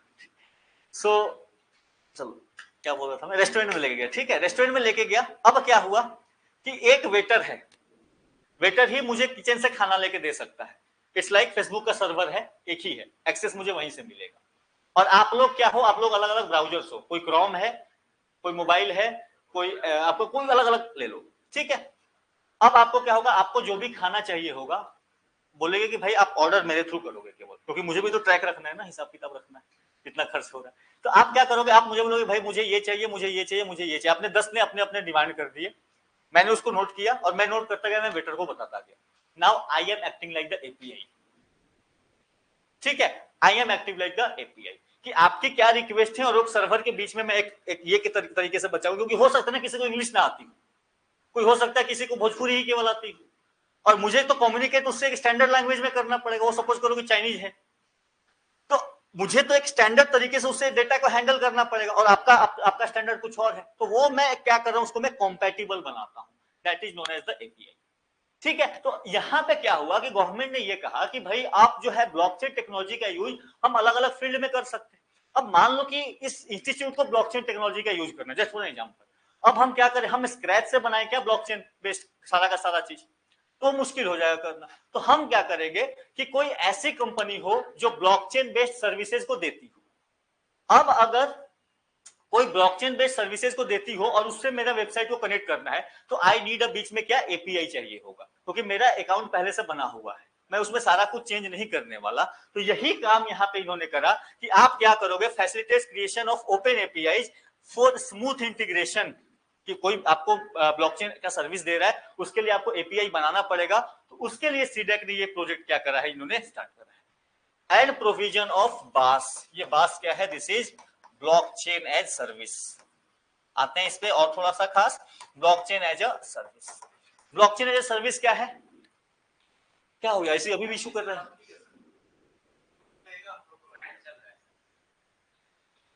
तो ब्लॉकचेन एज अ सर्विस का मतलब क्या है, सिंपल सी बात कि अगर मुझे मान लो मैं कोई काम करता हूं, मैंने अपना सिस्टम सब सेटअप सब कुछ पहले से कर रखा है। Now if I need to integrate blockchain, तो क्या मैं ब्लॉकचेन शुरू से बनाने जाऊं, I will not do that. आप ब्लॉकचेन एज ए सर्विस मुझे प्रोवाइड करो कि भाई ब्लॉकचेन है, आप ले लो, आप हैंडल यूज करो, और मैं उसको यूज करूं, that is known as blockchain as service. जैसे एक टर्म यूज होता है सैस, सॉफ्टवेयर एज सर्विस, ठीक है। Software as service, software as service क्या है कि हमें सॉफ्टवेयर सबको यूज करने होते हैं, we don't download every software, हम उसको सिंपली वेब के थ्रू हैंडल कर लेते हैं। जैसे फॉर एग्जांपल आपको फोटो एडिटर करना है, अब फोटोशॉप आप डाउनलोड करो ऐसा जरूरी नहीं, आप क्या करोगे, सिंपली नेटवर्क आपको वेब पेज को ओपन करोगे, कोई वैसी वेबसाइट जो आपको करती होगी, आप लिया आपने, उसमें आप उसके सॉफ्टवेयर का आपने यूज कर लिया, that is known as software as service. तो चलो ये तो जनरल सॉफ्टवेयर है। इसी तरीके से आप किसी को स्पेशलाइज सॉफ्टवेयर चाहिए होगी, किसी को चाहिए होगा कि जीएसटी कैलकुलेशन मुझे करना है सबका सारा का सारा, अब क्या मैं जीएसटी का सॉफ्टवेयर लेके आऊं खरीद के महंगा और एक अपने लिए यूज करूं, आई विल नॉट डू दैट। मैं किसी ऐसी कंपनी को पकड़ूंगा जो कि जीएसटी का सॉफ्टवेयर मुझे प्रोवाइड करती है, कुछ पैसे ले लेगी एंड सॉफ्टवेयर प्रोवाइड कर देगी, मैं उसको एक्सेस करूंगा, I will do my work and उसको पेमेंट कर दूंगा, मेरा भी काम हो जाएगा। इसी तरीके से वो सॉफ्टवेयर हो गया स्पेसिफिक, यहाँ पे क्या हो रहा है, यहाँ पे ब्लॉकचेन हो रहा है। तो ब्लॉकचेन एज ए टेक्नोलॉजी मुझे इंटीग्रेट करना हो, I will pay to someone and he will do the job for. बात समझ में आई? तो ये आपकी कहानी है। तो यहाँ पे क्या है, bash is a third partly cloud based infrastructure. Third party की बात समझ में आ गई ना, कोई और है, तीसरा पार्टी है, I am not the responsible. Third party, और वो क्या कर रहा है, क्लाउड बेस्ड इंफ्रास्ट्रक्चर, वो कहीं पे सर्विसेज दे रहा है जो कि मैं ऑनलाइन एक्सेस कर सकता हूँ। तो क्लाउड टेक्नोलॉजी की कहानी यही आती है कि क्लाउड में क्या होता है कि मैं डेटा को अपने फोन में स्टोर ना करूं, सारा का सारा डेटा, मैं फोटो को अपने फोन में सारा का सारा स्टोर ना करूं, मैं क्या करता हूं, क्लाउड स्टोरेज में डाल देता हूं। वो सिस्टम उन्होंने स्पेसिफिकली इसके लिए सर्वर्स बना रखे हैं, उन्होंने इसके लिए डेटाबेस बना रखा है। आप कुछ पेमेंट कीजिए and they will give you access. आपको इवन कितने सारे टूल्स जो है वो ऑनलाइन मिल जाते हैं, इवन वर्ड हो गया, पीपीटी बनाने वाले, ये सारी के सारी मिल जाती है। माइक्रोसॉफ्ट आपको ऑफिस है, तो माइक्रोसॉफ्ट ऑफिस क्या हो गई, that is the software as a service. Google drive क्या हो गई, दैट इज आपका स्टोरेज एज ए सर्विस। इसी तरीके से आपको क्या मिलेगा, ब्लॉकचेन एज ए सर्विस। बात समझ में आ गई? तो ये पूरी की पूरी, इसके लिए क्या कहानी हो, इसके लिए फ्रेमवर्क इश्यू किया है फॉर द सीडेक। तो ये क्या फ्रेमवर्क है, इसमें कहानी क्या हो रही है, और ये कैसे लिंक है, किसने करा है, इतना ही आपसे। बहुत ज्यादा आपसे होगा तो एक ब्लॉकचेन के बारे में, और दूसरा कि कौन इसको हैंडल कर रहा है। सैस पूछा जा चुका है इससे पहले, सॉफ्टवेयर एज ए सर्विस, तो हो सकता है ब्लॉकचेन एज ए सर्विस भी पूछा जा सकता है। अब इसको सैस पढ़ो, सास पढ़ो, जो पढ़ना तुम्हें पढ़ो, but that is the idea. ठीक है, तो इतनी कहानी जो है आपको सिंपली याद रखना है। सो दैट्स द आइडिया। अब भारत में जैसे कि बात करी, इन्होंने कहा कि हम सारे के सारे गवर्नमेंट डिपार्टमेंट्स को भी क्या करेंगे, ऑनलाइन लेके आएंगे। सारे के सारे गवर्नमेंट डिपार्टमेंट्स में भी सबसे ज्यादा करप्शन तो वहीं पे है, तो आप क्या करें, पहले उनको ब्लॉकचेन में डालिए। ठीक है, तो इसीलिए हुआ कि allows government departments to leverage blockchain services. तो अभी तो कंपल्सन नहीं दिया गया, अभी तो बोला गया कि भाई अब अपने अपने डिपार्टमेंट को अपग्रेड कराइए, तो ये चीज होगी। अब इसमें क्या होगा, ऐसे देखो, यहाँ पे रेत की कालाबाजारी होती है बिहार में, बहुत ज्यादा होती है। ठीक है, और रेत में क्या होता है कि मान लो कि रेत में जैसे गवर्नमेंट ने कहीं का टेंडर दे दिया कि अब पर हिसाब मान लो चालान कटेगा, यहाँ पे चालान इशू होता है, जो जहां पे भी रेत का माइनिंग का साइट है वहां पे चालान इशू होता है। ठीक है, यानी कि मैं अपना ट्रक लेके गया, मैंने वहां पे 5,000 का चालान कटवाया, ठीक है, और चालान कटवाने के बाद मुझे एक ट्रक रेत डाल दिया जाएगा and I will carry that thing. अब यहाँ पे होता है करप्शन। करप्शन कैसे होता है कि कई बार तो चालान ही नहीं कटते, ठीक है ना, क्योंकि जो यहाँ पे हैंडल कर रहा है वो बोले ऐसा करो, 5,000 का चालान क्या लेने का है, तुम 2,000 मुझे दे दो और ले जाओ। ठीक है, अब ट्रक वाला मैं भी सोचूंगा यार यही तो 5 किलोमीटर तो जाना है, मुझे क्या पड़ा है, निकल लेता हूँ। ऐसे होता है। कई बार क्या होता है कि ये जो चालान इशू करती है, हर चालान का एक यूनिक नंबर होता है। अब ये चालान का यूनिक नंबर होता है, तो यहाँ पे ये इशू करने के, इसका रिकॉर्ड मान लो जिस माइनिंग कंपनी को टेंडर दिया गया है उसके पास भी है, और ये रिकॉर्ड गवर्नमेंट के पास भी है। तो गवर्नमेंट को पता है ना कितने चालान कटे, तो पर चालान के बेसिस पे गवर्नमेंट को मिलना है, वहां पे रॉयल्टी मिलनी। अब कंपनीज क्या करती है पता है, कई बार ये जो नंबर है ना यही यूनिक है ना, मैंने नहीं चेंज नहीं करूंगा इसको, मैं इसकी डुप्लीकेट कॉपी बना दूंगा पूरी की पूरी। ठीक है, और डुप्लीकेट कॉपी बना देने से क्या होगा कि चालान जो कटेगा, तो कुछ को इसका असली चालान काटा, कुछ को नकली चालान कटा। नहीं सेम पेज पे नहीं, इसका कॉपी है, हाँ सेम पेज पे भी हो जाएगा वो, वही साइबर कॉपी करते हैं। तो दो तरीके से चेंज कर दिया मैंने। देखो ऐसा ही सब बताओगे पुलिस पकड़ेगी तुमको, कैसे पता ये सब। ठीक है, तो यहां से इन्होंने भी करा, कुछ ने इसको एक्सेस कर लिया, कुछ ने इसको एक्सेस कर लिया। अब क्या हुआ, पुलिस कहीं पे पकड़ेगी, जैसे इसको स्कैन करा, दे विल गिव कि हाँ ये इसका ये नंबर तो है ही। ऑब्वियसली ना, उसको कहां पता कि दो ये कहीं और भी स्कैन हुआ है, पुलिस तो एक ही नंबर देखेगी। बात समझ में आ रही है? अब ब्लॉकचेन से क्या होगा कि अगर ये चालान कटा हुआ, ये भी कटा हुआ है दोनों, ठीक है, दोनों में सेम नंबर है, मान लो दोनों को अगर पुलिस वाले ने पकड़ा तो उसको पता चल जाएगा कि भाई अलग अलग जगह पे भी पकड़ा है। जैसे ही डेटा डालेगा ये विल फाइंड कि भाई इसका तो ऑलरेडी वेरिफिकेशन हो चुका है, तो फिर ये वेरिफिकेशन कहां से आ रहा है। बात समझ में आ रही है? यू कैन ट्रैक कि कैसे मूवमेंट हो रहा है, और हर टोल पे आपको पता चलेगा कौन सी गाड़ी कहां से कहां गई। तो दैट्स द आइडिया कि आपका ब्लॉकचेन इस तरीके से काम करेगा। तो हर डिपार्टमेंट में आप क्या करिए, कराइए, इशू कराइए, दैट्स द आइडिया। सो यहां से आपका जो है, इसके वजह से होगा क्या कि हर कोई जो भी चाहेगा आप अपना खुद का, they can build, they can host and use the own blockchain based apps. आपको खुद का ब्लॉकचेन टेक्नोलॉजी चाहिए, आपको जो है आपको मिल जाएगा।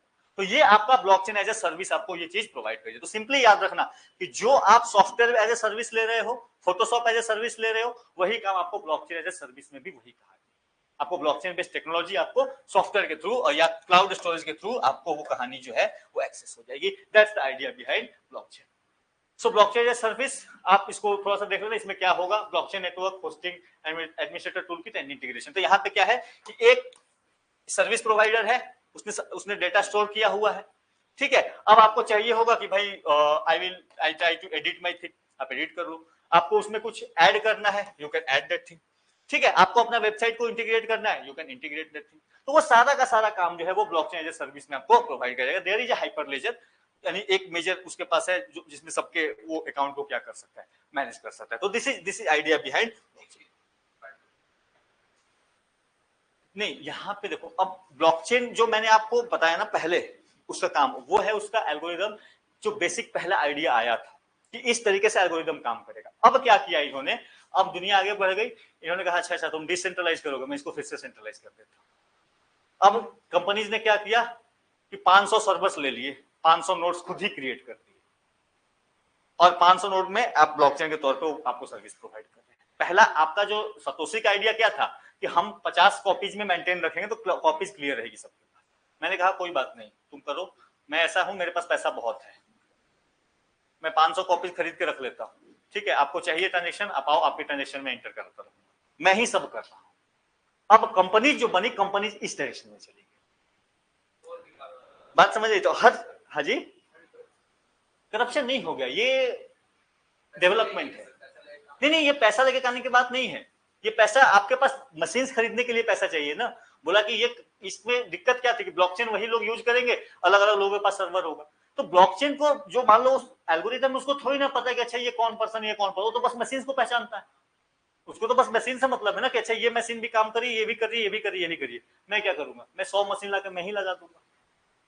उसने जब सोचा, उसने नहीं सोचा कि मशीन इतने सस्ते हो जाएंगे या एक लोग इतना सारा लेके डेटा स्टोर करेंगे। वो सेंट्रलाइज सिस्टम नहीं था। याद करो वेब 1.0 में कहानी क्या चल रही थी, यही तो चल रही थी ना कि वेब पे जो कंटेंट क्रिएटर्स कम थे, लिमिटेड एक्सेस हुआ करता था, लिमिटेड डेवलपमेंट था। आज क्या है, आज हर कोई कंटेंट क्रिएटर है, वही कहानी यहाँ पर। और सारा का सारा डेटा कौन स्टोर कर रहा है, फेसबुक स्टोर कर रहा है। पहले जो भी डेटा था कुछ कुछ लोगों के पास कुछ कुछ डेटा हुआ था, अब फेसबुक इतनी बड़ी कंपनी हो गई कि सारा का सारा डेटा उसने स्टोर किया। इसी तरीके से यहाँ भी कंपनी इतनी बड़ी हो गई, बोला कोई बात नहीं, ब्लॉकचेन ही है ना, ये एल्गोरिदम काम का है, इसका जो डिसेंट्रलाइजेशन था वो तो अपने काम का नहीं, एल्गोरिदम काम का है। ये एल्गोरिदम हम उठाएंगे और हम ही सर्वर्स मेंटेन करेंगे, इस तरीके से सेंट्रलाइज्ड। इसका एल्गोरिदम आज भी डिसेंट्रलाइज है, बट फंक्शन जो इसको मैनेज करने वाले, हैंडलिंग करने वाले लोग हैं, वो एक पर्सन या एक कंपनी होगी। इस तरीके से बात समझ में आ रहा है? तो ये आपका जो है ये रोल आ गया। सो इसी तरीके से आपका सैस मिलेगा, पैस मिलेगा, आईएस मिलेगा, बेस मिलेगा। तो this is software as a service. इसी तरीके से आपका हो गया PaaS as a service, product as a service. तो प्रोडक्ट एज ए सर्विस में जैसे ऐप डेवलपमेंट आपको करना है, आप बोलो कंपनी को कि भाई लो मुझे ये इस तरीके का ऐप चाहिए, and they will develop it for you. तो आपको product as a service. Infrastructure as a service, आपको साइबर सिक्योरिटी अपनी इंप्रूव करनी है, you give the contract to that thing, they will maintain from the cloud. ठीक है, आपको extra storage चाहिए, एक्स्ट्रा रैम चाहिए, एक्स्ट्रा फंक्शनिंग चाहिए, आपको क्लाउड पे मिल जाएगा। तो ये है आपका infrastructure as a service. And then it comes under BaaS, तो ब्लॉकचेन एज ए सर्विस। तो ये टर्म्स आपसे सिंपली पूछ लिया जाएगा कि भाई ये बताओ सैस पैस बैस ये है क्या, क्या क्या चल रहा है ये कहानी। ठीक है, तो ये चीज ध्यान रखेंगे। So that's the idea, software as a service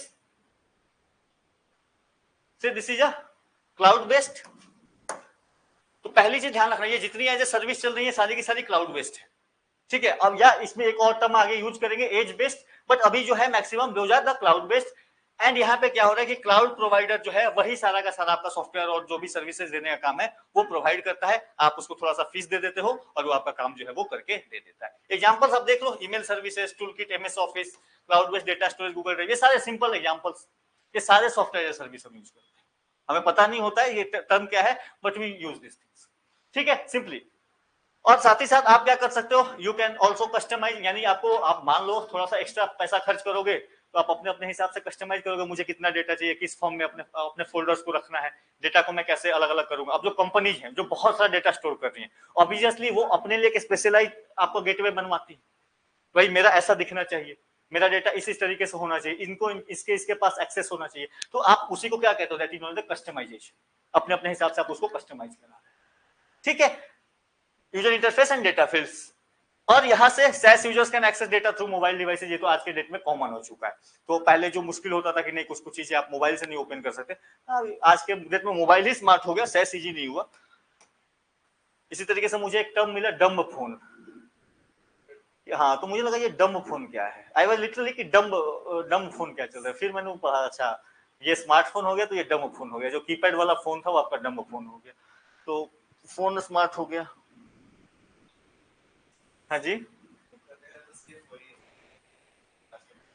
अब बात आती है क्रिप्टो माइनिंग की, कि पैसा आपका बन कहां से रहा है, या जो भी क्रिप्टो करेंसी है वो माइन कहां से हो रही है। सेम कहानी वही है, ये डेटा जो स्टोर कर रहा है इस सारे नोड्स को मेंटेन कर रहा है, ठीक है। आपका आपका जो ट्रांजेक्शन हुआ, ट्रांजेक्शन को किसी ने क्योंकि क्रिप्टोग्राफिकली था वो, इसमें इंक्रिप्टेड फॉर्म में था, उसको डिक्रिप्ट किया होगा, ऐड किया होगा, फिर से इंक्रिप्ट करके उसको ट्रांसफर किया होगा। ये सारा कुछ करने के लिए उसका कुछ खर्च आया होगा, तो आप उसको क्या देते हो, रिम्यूनरेशन देते हो। और वही रिम्यूनरेशन जो है वो क्रिप्टो माइनिंग, वही रिम्यूनरेशन जो है क्रिप्टो करेंसी में जाता है। तो लोग क्या करते हैं, सिस्टम रखे होते हैं, बोलेंगे कि भाई ले आओ ये ट्रांजेक्शन हम ऐड कर देते हैं, and they will get some amount of. यही है आपकी पूरी की पूरी क्रिप्टो। तो क्रिप्टो माइनिंग में करना कुछ नहीं है, आप क्या करो, आप सिंपल तरीके से अच्छे अच्छे सॉफ्टवेयर सर्वर्स लगा के रखो, ठीक है। आपके पास हेवी मशीन चाहिए, और हेवी मशीन में जब भी ब्लॉकचेन में कोई ट्रांजेक्शन ऐड करना हो, you say that I will add. अगर आपको एक्सेस मिल जाता है, आप वो ट्रांजेक्शन करके ऐड कर दो, and you will get some amount of. हाँ जी, कहाँ बैन है? लगा तो टैक्स लगा, तो 30% टैक्स लग गया ना।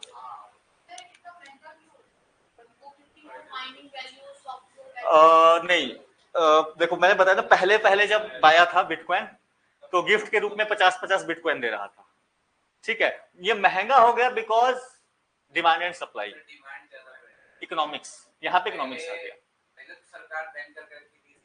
नहीं नहीं, ये नहीं नहीं नहीं नहीं, ये नहीं हुआ। इट्स लाइक कि गोल्ड क्यों महंगा है,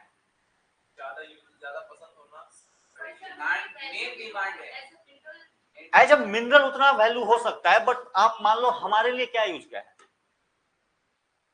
हम जो गोल्ड को इकट्ठा करके रखते हैं क्या यूज करते हैं, ornaments maximum, that's it. But हम लोग gold as a investment purpose से स्टोर करते हैं ना लोगों को। और ये क्यों है, क्योंकि हमने हमने मान रखा है कि ये गोल्ड जो है इसका पैसा ये गिरेगा नहीं, सब लोग इसको एक्सेप्ट करेंगे एज ए करेंसी। करेंसी इसी तरीके से काम करती है, यही बिटकॉइन। लोगों को लगा कि यह एज ए करेंसी है। अब जैसे मान लो 10 दोस्त हैं हम आपस में, ठीक है, हम गेम खेलते हैं, और गेम की अपनी तरीके से करेंसी होती है, और कुछ ऐसी करेंसी हो जहां पे हो कि भाई उसमें हम अपना अपना ट्रांजेक्शन कर ले पॉइंट्स के फॉर्म में, और वो हम शेयर कर सके। क्या होगा, उसको बटोरने की, जमा करने की होड़ जो है वो बढ़ जाएगी। यही कहानी बिटकॉइन। और इसीलिए इसीलिए कई लोग कहते हैं कि भाई ये है तो कुछ नहीं, ठीक है। तो लोग बोलते हैं कि है ये कुछ नहीं, तो जो आपकी करेंसी वो भी तो कुछ नहीं है, वो भी तो हम मान रहे हैं, सेंट्रलाइज गवर्नमेंट मान रहे हैं, तो वो करेंसी है, उसको एक्सेप्ट कर रहे हैं। Same is with the bitcoin, ये डिसेंट्रलाइज फॉर्म में। तो it's a conception of economics आ जाती है यहाँ। अदरवाइज बिटकॉइन अपने आप में कुछ नहीं है।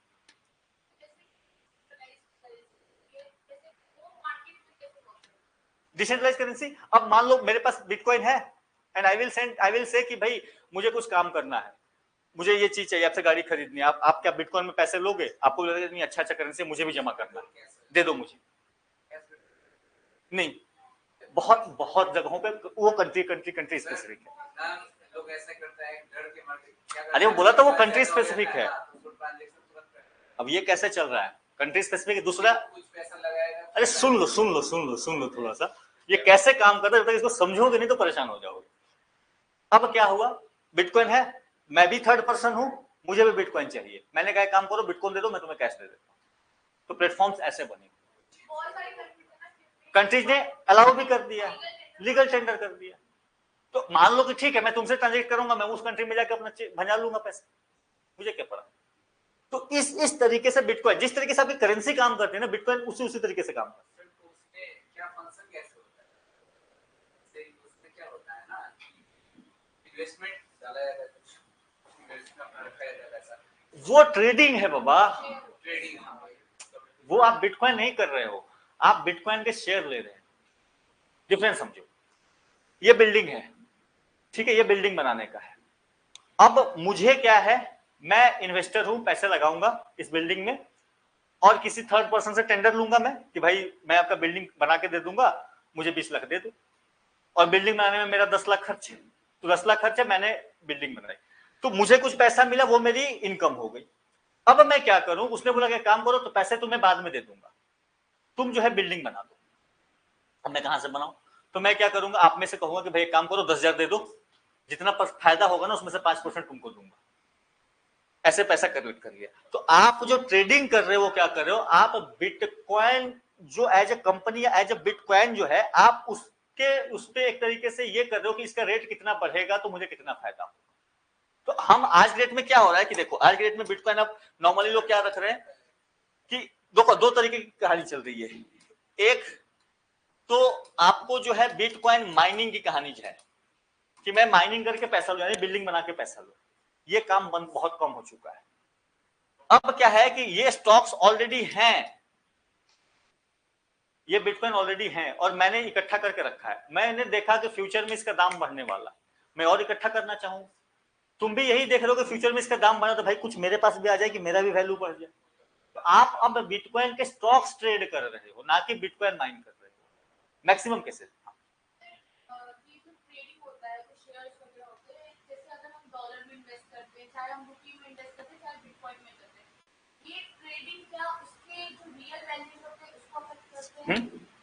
नहीं, ये उसके परसेप्शन वैल्यू को मार्केट वैल्यू को करते हैं। जैसे कि अभी जो रुपये और डॉलर कन्वर्जन रेट है उसको नहीं करते हैं। नहीं, ये उसको दूसरे तरीके से करते हैं, उसको दूसरे तरीके से करते हैं।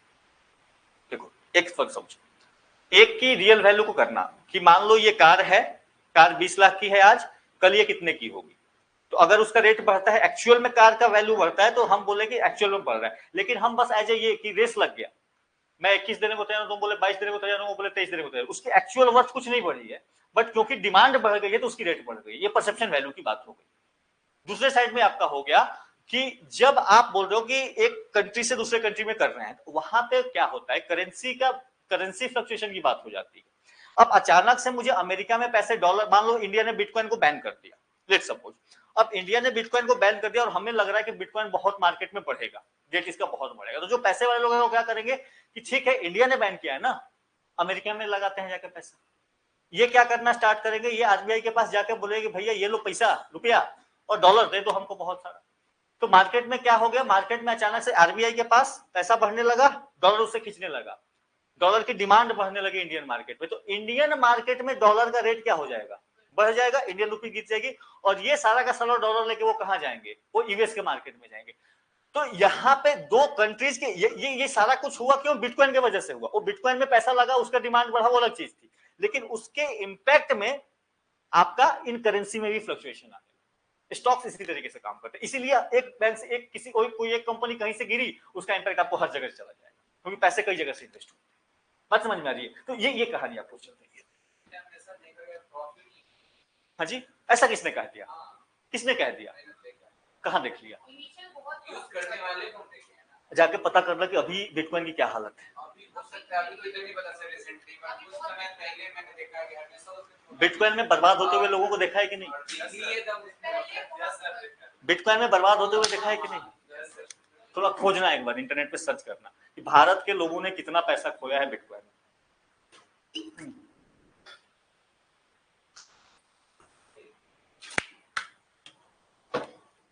ठीक है, स्टार्टिंग में जब कोई भी चीज आती है ना, वो चलती है, यही कहानी होता है कोई भी चीज, क्योंकि अभी लोगों को पता, धीरे धीरे लोग क्या, अब मैक्सिमम लोग क्या समझ, उनको इकोनॉमिक्स नहीं समझ में आती। जो ट्रेडिंग आज के डेट में करते, कितने लोगों को समझ में आता है, वो देख रहे, अच्छा ये ग्राफ देखने का है, ये देख के ट्रेडिंग करें, उन्होंने उतना ही सीखा है, बस ऊपर नीचे हो रहा है कि हो रहा है, दैट्स इट। वो क्या हो रहा है वो भी उनसे पूछ लोगे, नहीं पता उनको, ठीक है। अरे नहीं, उनमें से जो करने वाला है ना, उनसे पूछो कि तूने कभी कंपनी की प्रोफाइल चेक करी है, कंपनी का आरओआई रेट कितना है, कंपनी का पर ईयर का ये कितना है, कंपनी के अकाउंट्स बुक की क्या कहानी चले, do you know anything, you don't know and you are investing. बता रहा हूँ एक स्कैम, कहां से कहां चले जाते हैं हम लोग। एक स्कैम क्या हुआ कि अभी आज के डेट में ट्रेडिंग का खूब मार्केट है। अब मैं क्या करूं, लेट सपोज कि आई नो एवरीथिंग, मुझे सब कुछ पता है कि मुझे ट्रेडिंग के बारे में देखो सबको सब कुछ सब किसी को नहीं पता होता, बट आई नो कि ये काम कैसे करता है। अब मैंने क्या करा, मैंने एक छोटी सी कंपनी बनवाई, सेल कंपनी बनवाई या कोई भी कंपनी उठाई, ठीक है। छोटी सी कंपनी थी, बहुत सारे लोग नहीं थे इसमें, मान लो कि 10 करोड़ की कंपनी थी। क्या किसी का आईपीओ वगैरह सर बता देंगे, ठीक है। 10 करोड़ की कंपनी है, 10 करोड़ की कंपनी है, सर को पता है, सर जी है, सर नहीं बताते अलग चीज है। 10 करोड़ की कंपनी है, लेट सपोज। अब मैं क्या करूंगा, मैंने कहा ऐसा है कि आप मुझे 20 लोग मिल गए। अब 20 लोग मिल गए, मैं ऐसा करूंगा कि ऐसा करो तुम लोग पैसे लगाओ इस कंपनी में। मैंने ग्रुप बना दिया, तुम लोग का क्लोज ग्रुप बना दिया, मैं तुम्हें दिखाऊंगी प्रॉफिट कैसे होता है। देखो, अरे मेरे से पैसा लगाओ, खुद प्रॉफिट होगा, ठीक है। और मैंने इस तरीके की 10-20 कंपनी पकड़ के रखी हुई है, मैंने खोज के इनके बारे में रिसर्च करके रखा हुआ है कि इनका क्या हाल होने वाला है। अब मैं क्या करूंगा, मैं तुम्हें कहूंगा इस पे पैसा लगाओ, मैसेज डालूंगा तुम्हें व्हाट्सएप ग्रुप में, इस पे पैसा लगाओ, इसका रेट बढ़ने वाला है, ठीक है। तुम लोग बोलोगे ठीक ठीक ठीक सर बोल रहे हैं तो लगाने का है। अब तुम 20 लोगों ने क्या कर दिया, 1-1 लाख रुपया लगा दिया, 20 लाख हुआ। अब अचानक से एक तो कंपनी 10 करोड़ की है, अचानक से उसमें 20 लाख 30 लाख 40 लाख का इन्वेस्टमेंट होना शुरू हुआ, ठीक है। अब तुम्हें ग्रोथ दिखना शुरू हुआ, अरे गजब ग्रोथ दिख रहा है, ठीक है। अचानक से ग्रोथ बढ़ना शुरू हो गया ना। अब इस तरीके से मैं तुम्हें हर दिन थोड़ा थोड़ा थोड़ा थोड़ा कहीं कहीं कराता रहूंगा, तुम्हें मेरे पे भरोसा होता रहेगा, ठीक है कि नहीं। नहीं हाँ जी, वो दूसरे तरीके से करते हैं, ठीक है। एसआईपी वाले खुद से इन्वेस्ट करते हैं, सही कह रहे हैं सर, वो आपको कम से कम वो आपका ठीक है रिस्क है, बट कम से कम वो ये एक तरीके से फ्रॉड हो गया। ये मैं इसके बीच के इसके लूपहोल्स को यूज कर रहा हूँ, मुझे आपको क्योंकि पता नहीं है कितनी बड़ी कंपनी है कि आप चेक भी नहीं कर रहे हो। मैंने सिंपली बोला आपको दिख रहा है, फायदा तो दिख रहा है, ठीक है। मैंने बोला एक काम करो, इसमें से जल्दी पैसा निकालो वरना तुम्हारा लॉस हो जाएगा। अब तुम सब जल्दी जल्दी निकालना स्टार्ट करोगे, वैल्यू इसका आराम से गिरेगा, तुम्हें लगेगा चलो चलो सर ने मेरा पैसा बचा दिया। धीरे धीरे धीरे धीरे मैं क्या करूंगा, मैं ऐसी 2 कंपनी मान लो चूज करूंगा। अब मुझे कुछ नहीं पता, मैं रैंडमली 2 कंपनी को चूज करूं। मैंने बोला इन 2 कंपनी के बढ़ने वाले किसी में लगा दो, पैसा आएगा, ठीक है। आधे लोगों को इसमें बता दिया, मैं अगर खुद श्योर नहीं हूं तो आधे लोगों को इसमें लगा दिया, दोनों में से किसी का तो बढ़ेगा, ठीक है। लक का गेम तुम्हें। अब ये जो आधे लोग लगाए हैं ये खुश हो जाएंगे कि मुझे मिल गया, आधे लोग जिनको नहीं मिला मैं बोला कोई बात नहीं, ट्रेडिंग में कभी कभी नुकसान भी होता है, अगले दिन तुम्हें मिलेगा, तुम खुश कि हाँ इतना फायदा तो सर ने पहले कराया है ना, थोड़ा सा लॉस भी चलेगा। तो यहां पे चल कुछ नहीं रहा, ठीक है। आपको बस ये है कि आपने मुझ पर भरोसा किया, मैं आपके साथ खेलूं।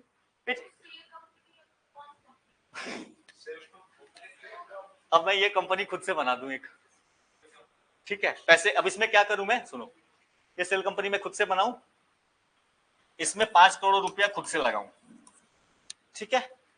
और बाकी 5 करोड़ आप लोग लगाओ, धीरे धीरे लगाते गए, इसका वैल्यू बढ़ता गया। एक्चुअली इसमें 10 करोड़ था बट इसकी वैल्यू हो गई अभी 12 करोड़। अब मैंने देखा कि मार्केट इसका टॉप चढ़ा हुआ है, मेरा 5 करोड़ था जो वो 6 करोड़ बन चुका है, मैं अपना 6 करोड़ लेके निकल लूं। जैसे ही मैंने अपना 6 करोड़ निकाला, इसकी वैल्यू आ गई नीचे 3 करोड़ पे। तो आपने जो 5 करोड़ लगाया आपको मिलेगा 3 करोड़। मैं अपना फायदा लेके निकल चुका हूं, मैंने अपना 5 का 6 बना लिया, आपका 5 का 3 बन गया। ये मैनिपुलेशन है मार्केट में।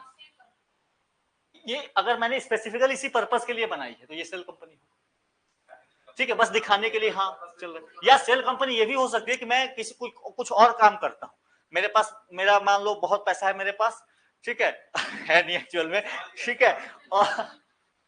और फिर जो है लेट सपोज कि मेरा रेत का बिजनेस बिहार में खूब चलता है, लेट सपोज एग्जांपल। अब मुझे ब्लैक मनी को व्हाइट मनी करने का है, एक सेल कंपनी बनाऊंगा, ठीक है। और उसके ट्रांजेक्शन यहाँ दिखाऊंगा कि कुछ इधर से ये मंगाया मैंने, अपने एम्प्लॉयज को ये पार्टी दे दी, एम्प्लॉयज को ये गिफ्ट कर दिया, वो गिफ्ट कर दिया, ठीक है। और वो सारा पैसा इधर से दिखाऊंगा कि देखो कंपनी में इतना पैसा है, ठीक, मेरी कंपनी को इतना प्रॉफिट हुआ, प्रॉफिट कुछ नहीं हुआ है, ठीक है। मैंने अपने ही रिलेटिव को बोलूंगा मुझसे ही कुछ सामान खरीद लो, पैसा मैं तुमको देता हूँ, वो मेरे कंपनी को दे देना, और मेरा रेत वाला पैसा मैं उधर से घुमा के इधर लेके आया, वो सेल कंपनी, ठीक है। ठीक है, ये ट्रांजेक्शन समझ में आया।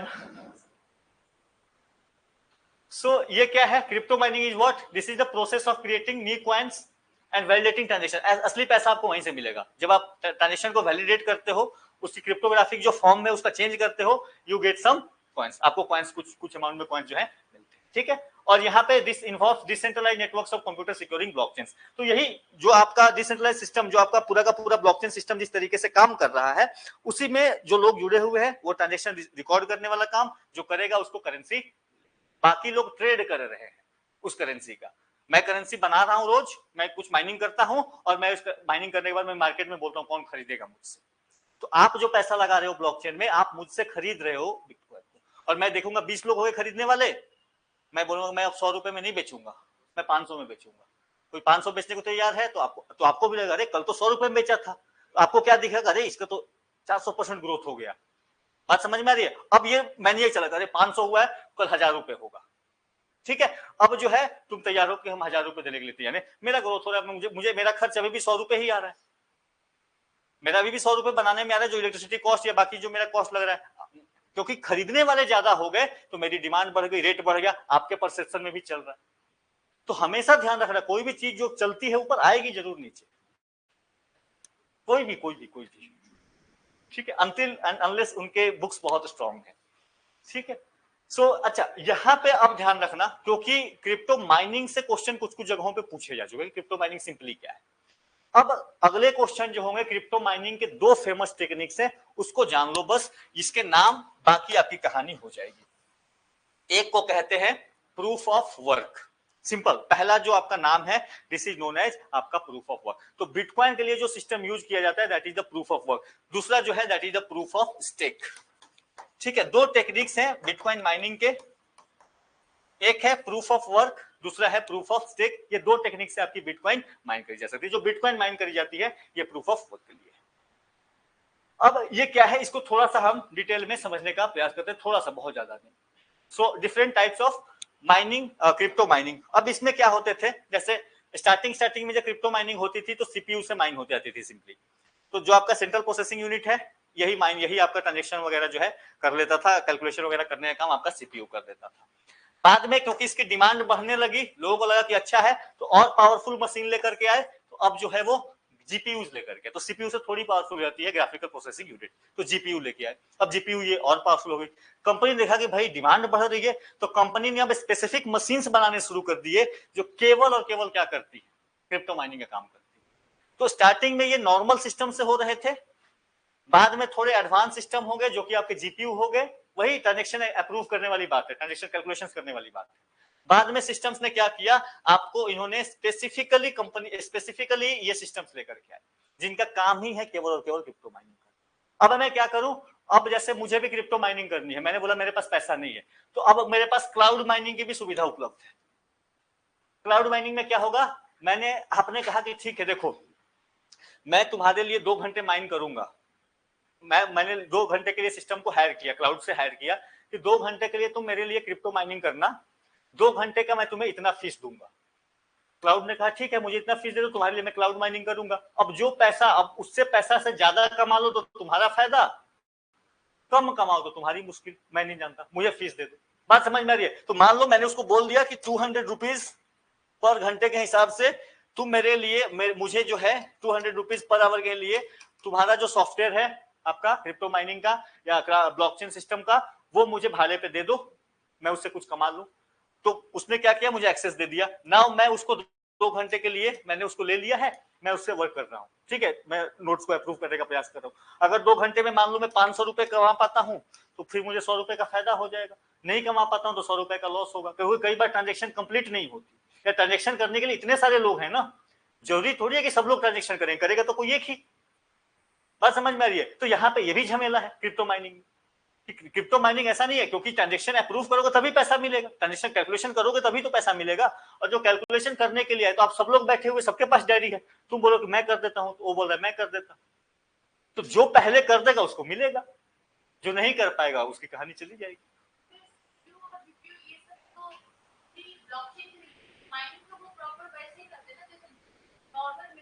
नहीं नहीं नहीं, नहीं इसी को ब्लॉकचेन माइनिंग बोलते हैं, क्रिप्टो माइनिंग जो बोलते हैं ना।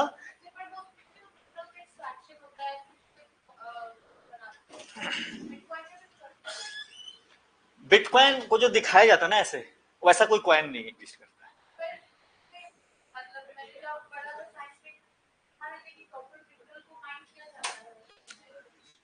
वो क्यों माइन, देखो बिटकॉइन के लिए जो माइनिंग हो रही है ना, it's for more for this computers, ये पावरफुल कंप्यूटर्स को बनाने के लिए। Bitcoin bitcoin is like your phone पे में जो आपका दिख रहा है, वो डिजिटल फॉर्म में है, वो एग्जिस्ट नहीं करता है फिजिकल फॉर्म में। बात समझ में आ रही है? तो बिटकॉइन कभी भी फिजिकल फॉर्म में एग्जिस्ट नहीं करता है, वो तो बस समझाने के लिए या ये उसका सिंबल है। इट्स नॉट कि वो कहीं फिजिकल फॉर्म, वो वर्चुअल करेंसी। ठीक है, तो ये आपको स्पेसिफिक मशीन्स जो है ये आनी शुरू हो गई। अब इसमें जो है दो टेक्निक्स हैं इसको माइन करने के जो जनरली यूज होते हैं, that is known as proof of work and proof of stake. देखो सिंपल भाषा में इसको समझा देता हूं, इन दोनों के बीच का डिफरेंस क्या है। ये तरीके हैं कि कैसे जो पैसा कैसे मिलेगा, पैसा मिलेगा जो कैलकुलेशन करेगा और कैलकुलेशन करके जो ऐड करेगा उसी को क्रिप्टो कुछ करेंसी उसको एलोकेट करी जाएगी। अब इसको दो तरीके से किया जा सकता है, that is proof of work and proof of stake. So this are proof of work and proof of stake are the ways in which crypto currency can be mined, या are the ways by which जो नया block होगा उसको add किया जाएगा system में। यही कहानी है आपको आपका proof of work and proof of stake का। अब इससे आपको पता चलेगा कि ये आखिर करोगे कैसे। अब एक तरीका ये हो सकता है, मैंने बोला ये ट्रांजेक्शन करने का है, कौन करेगा?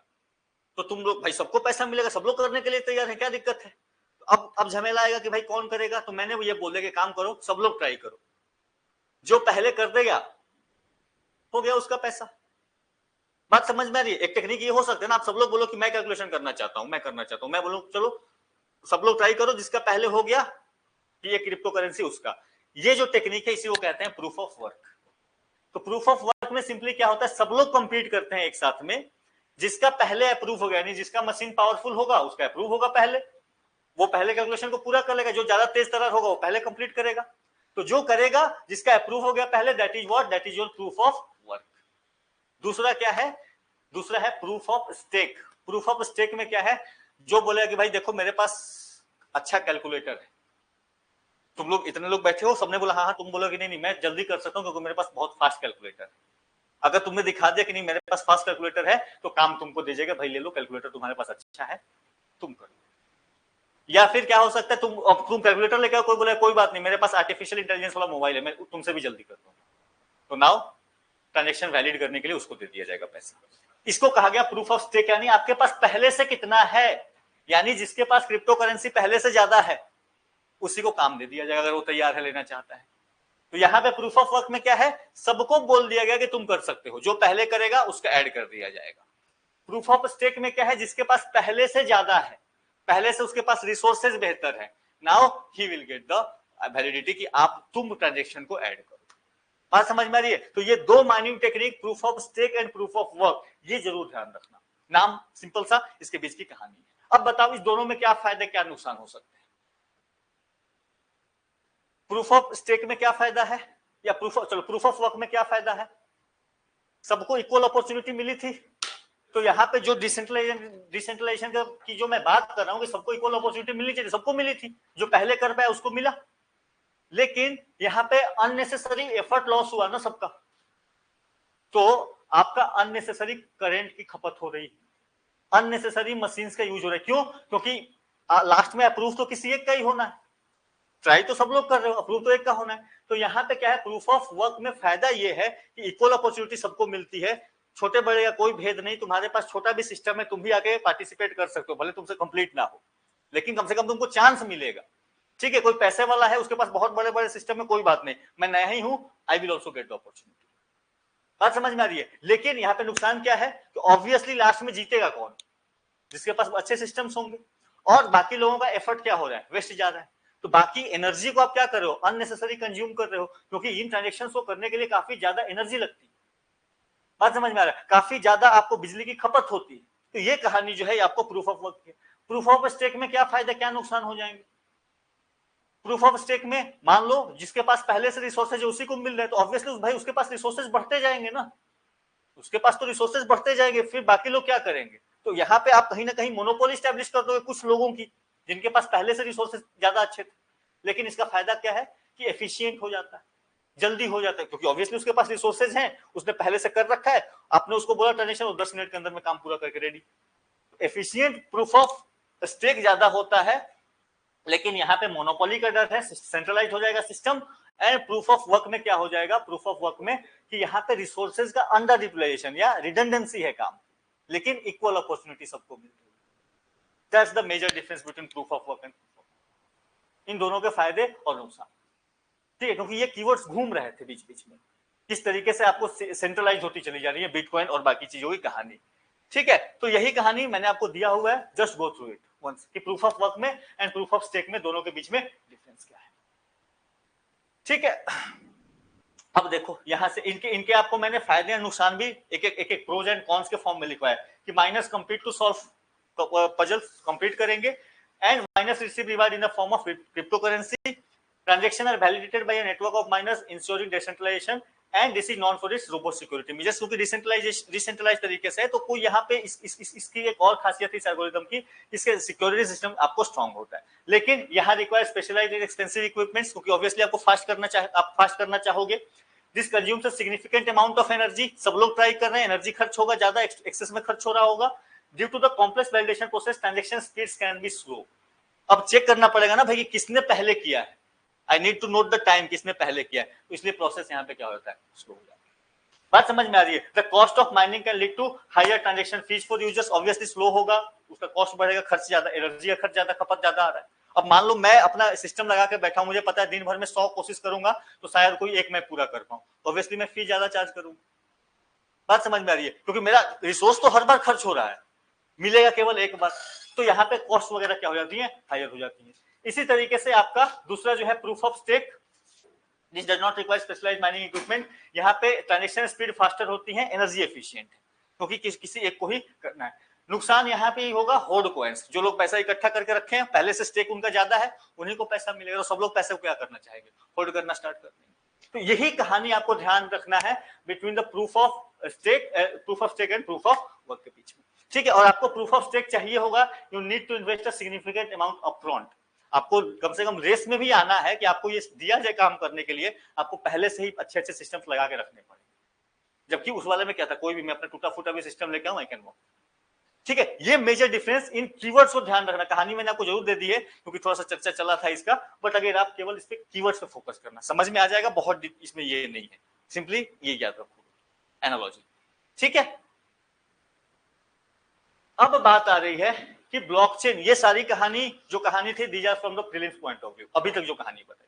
अब जो कहानी बताऊंगा that is from the mains point of view, कि वो कौन से एरिया हैं जहां पे ब्लॉकचेन टेक्नोलॉजी का यूज हो सकता है, कौन से फील्ड्स।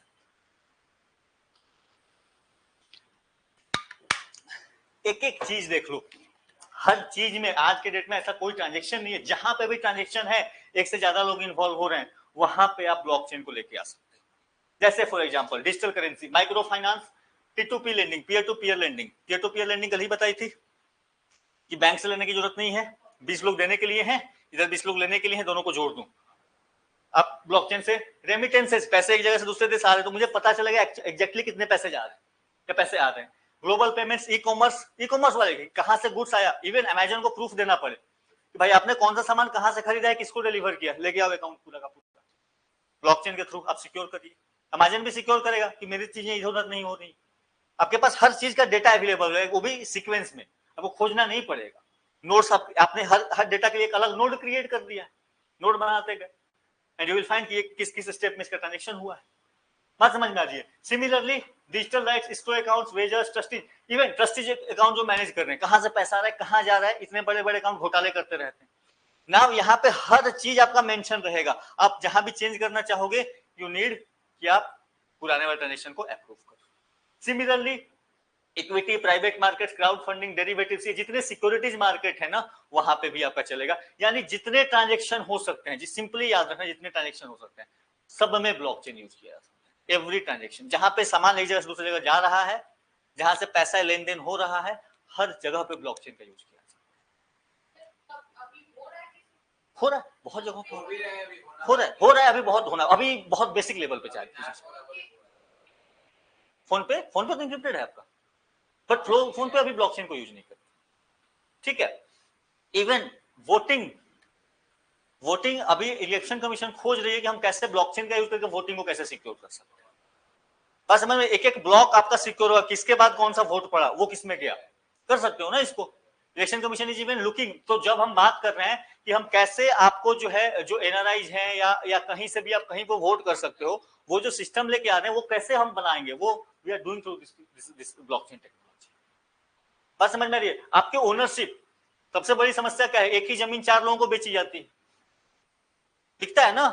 तो 2 कॉन्सेप्ट चल रहे हैं, एक तो भू आधार का कॉन्सेप्ट चल रहा है, ईवेल पिन, कि हर आपका unique land parcel identification number, कि हर लैंड पार्सल का एक अलग नंबर दिया जाएगा, जैसे हमारा नंबर दिया हुआ है आधार नंबर, ठीक है। तो हर लैंड पार्सल एक आधार नंबर होगा और उस नंबर के थ्रू उसका ट्रांजेक्शन हर कुछ ब्लॉकचेन के थ्रू नोट किया जाएगा। तो आपको अभी जो है क्या समस्या है जमीन खरीदने में, कि आप जाओ तो आपको पता करना पड़ता है, तो उसका आपका रसीद किसी और ने कटा के रखा है टैक्स भरने का, उसका जो आपका खतियान नंबर, खसरा नंबर जो होता है वो किसी और के पास है, नक्शा किसी और डिपार्टमेंट के पास है, डिपार्टमेंट इवन गवर्नमेंट की बात बता रहा हूँ, अलग अलग डिपार्टमेंट्स के पास अलग अलग डीड कहीं और बनता है। अब तुम खोजते रहो 5 डिपार्टमेंट, और भारत में कितनी एफिशिएंट काम करते हैं हम सबको पता है, ठीक है। तो एक ही जमीन 5 लोगों को बेची जाती है, जब तक तुम पता लगाओगे तब तक तुम्हारा भी डूब जाएगा, ठीक है। तो यहाँ पे इसीलिए जो है आज के डेट में हुआ कि ओनरशिप राइट्स के लिए या जो आप बिल्डिंग जो टाइटल रिकॉर्ड की बात है उसको भी हम यूज कर सकते हैं ब्लॉकचेन टेक्नोलॉजी के थ्रू। तो वो आपका जो ईवेल पिन का जो आइडिया है भू आधार बनाने का, इसका पहला स्टेप होगा ये। जैसे ही आपने उसका आपका एक नंबर उसको असाइन कर दिया, यूनिक नंबर, अब उसके आगे जो भी ट्रांजेक्शन होगा वो आपके एक रिकॉर्ड में मेंटेन रहेगा। You just enter the number and will find कि इस पे कौन कौन सी ट्रांजेक्शन कितने दिनों से हुई थी। आज डेट में खोजने जाओ पता ही नहीं चलता कि कितनी ट्रांजेक्शन हो चुकी है उस जमीन पे, ठीक है। तो ये सारे फील्ड, अब इन सारे फील्ड में आपको क्या सोचना है कि आप कोई चीज सोचो, कुछ भी चीज पढ़ना, सोचना कि क्या इसमें डेवलपमेंट की हम बात करें तो क्या हम इसमें यूज कर पाएंगे क्या ब्लॉकचेन का, आपके आंसर्स में एक पॉइंट ऐड हो जाएगा, ठीक है। कुछ नया हम उसको क्रिएट कर लेंगे ब्लॉकचेन के लिए, नहीं भी आएगा तो लिख लेना, ब्लॉकचेन में काम आ जाएगा, ठीक है। साइंस का ऐसा फील्ड है जहां पे वो काम कर ही जाता है किसी ना किसी तरीके से, कोई डिनाई नहीं कर सकता कि नहीं करेगा, आप कुछ में भी बोलोगे कहीं ना कहीं से काम कर जाएगा, ठीक है। तो ये चीज जो है आपको याद रखना।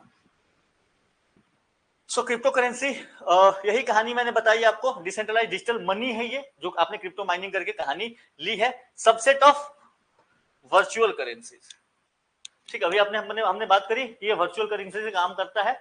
एंड यहाँ पे क्या है, आपका क्रिप्टोग्राफिक कीज है, वो उसको खोलने के लिए भी यू नीड दोस थिंग्स, तभी आप उसको खोल पाएंगे। बिटकॉइन, इथरम, ये सब आपको एग्जांपल्स के रूप में। तो क्रिप्टो करेंसी, क्रिप्टो माइनिंग करने के बाद जो आपको चीज मिली दैट इज द, तो ये जब जो साइंस देख रहे हो ये इसके रिप्रेजेंटेशन, ये एक्चुअल में ऐसा कुछ नहीं होता है, ठीक है। तो आप इसका अपना सब किसी ने अपना सिंबल और लोगो बना के रखा है। अब जितने जितने तो, हाँ जी, CBDC, central bank digital currency, वो तो अलग ही उन्होंने बनाया है वो, ठीक है।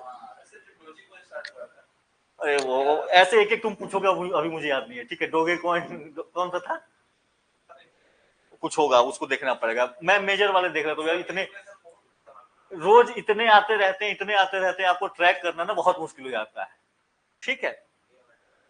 हाँ जी, तो बस अब मैं वही ट्रैक करता हूँ, मेरा वही काम होता है, ठीक है। मेजरली बाकी उससे ज्यादा है तो ये देखो। अब आप देखो कि अब एक पूरा का पूरा मार्केट डेवलप हो गया इन क्रिप्टो एसेट्स, और इसी की बात हम कर रहे हैं, मार्केट इन क्रिप्टो एसेट्स। तो देखो पहले हमने पढ़ा ब्लॉकचेन का यूज करके डेटा क्रिप्टो माइनिंग कैसे हो रही है, क्रिप्टो माइनिंग से क्रिप्टो करेंसी, और क्रिप्टो करेंसी अब जो है पूरा का पूरा आपको क्रिप्टो एसेट्स का मार्केट बन गया। Not only crypto currency, even cryptography या आप कह सकते हो जो ब्लॉकचेन टेक्नोलॉजी का यूज है वो बहुत सी चीजों को सिक्योर करने में यूज हो रहा है। बात समझ में रही, वो लगता है स्लाइड इधर उधर हो गया था, इसलिए वो पहले आ गया कि इसका यूज कहाँ कहाँ कर सकते हैं। भारत में कोई लॉ नहीं है, ठीक है, अभी के लिए हमारे पास कि क्रिप्टो एसेट्स के रेगुलेशन क्या है। ये मैं इसलिए बता दे रहा हूं कि यूरोपियन पार्लियामेंट ने इसको पास किया है। इसको बताने के पीछे कारण ये है, इसलिए पहले बता दिया, मेंस के पर्पस इंपॉर्टेंट हो जाएगा कि भारत में कभी क्वेश्चन आएगा कि ब्लॉकचेन के लिए हम क्या कर सकते हैं, तो याद रखना यूरोपियन पार्लियामेंट ने पास किया है for regulating the market in crypto assets. आप भी उसी लाइन पे यूज कर सकते हैं, दैट्स फॉर अ सजेशन जो आप आंसर्स में मेंशन कर सकते हैं, ठीक है। तो दैट्स द आइडिया। और यहाँ पे क्या हो रहा है, they are trying to regulate the rapidly growing crypto industry, rapidly growing crypto industry है, and to provide the consumer protection, क्योंकि लोगों को पता नहीं होगा पैसा कैसे उड़ता है, ठीक है। क्रिप्टो आपका जो क्रिप्टो करेंसी एक ऐसा फील्ड है, कितने लोगों का पैसा कितना किधर किधर गया उनको खुद नहीं पता चला, ठीक है, तो किसी ने कहा था ना कि मैंने 100 रुपए लगाए थे, मीम्स वगैरह देखना कभी कभी आते हैं, मैंने 100 रुपए लगाए थे कि या 10,000 लगाए थे कि जो है लखपति बन जाऊंगा, लखपति तो नहीं बन पाए, वो 10,000 भी कमा दिया। तो ये क्रिप्टो करेंसी में खूब चला है ये, ठीक है, कई तरीके से इसमें इसमें आपको जो है फोकस हुआ रहा है। तो यहाँ पे इन्होंने कम से कम यूरोप ने स्टार्टिंग करी है to provide a legal framework, और यूरोप इस सब मामले में आप देखोगे काफी बेहतर काम कर रहा है, यूरोपियन कमीशन खास करके। तो एक तो आपका इन्होंने इसको भी रेगुलेट करा, इन्होंने डेटा प्रोटेक्शन के प्रति लॉ लेके आए, वो एक्शन लेते हैं ना, गूगल वगैरह पे भी उन्होंने तुरंत एक्शन लिया। उन्होंने जो है आपका टेलीग्राम वाली कहानी ऑब्वियसली आपको आ जाएगी। तो कम से कम वहां पे आपको उनकी एक्टिविटी दिख रही है। हम तो भी सोच रहे हैं, हम डेटा प्रोटेक्शन लॉ नहीं ला पाए, आज पिछले 5 साल से बात चल रही है कि डेटा प्रोटेक्शन।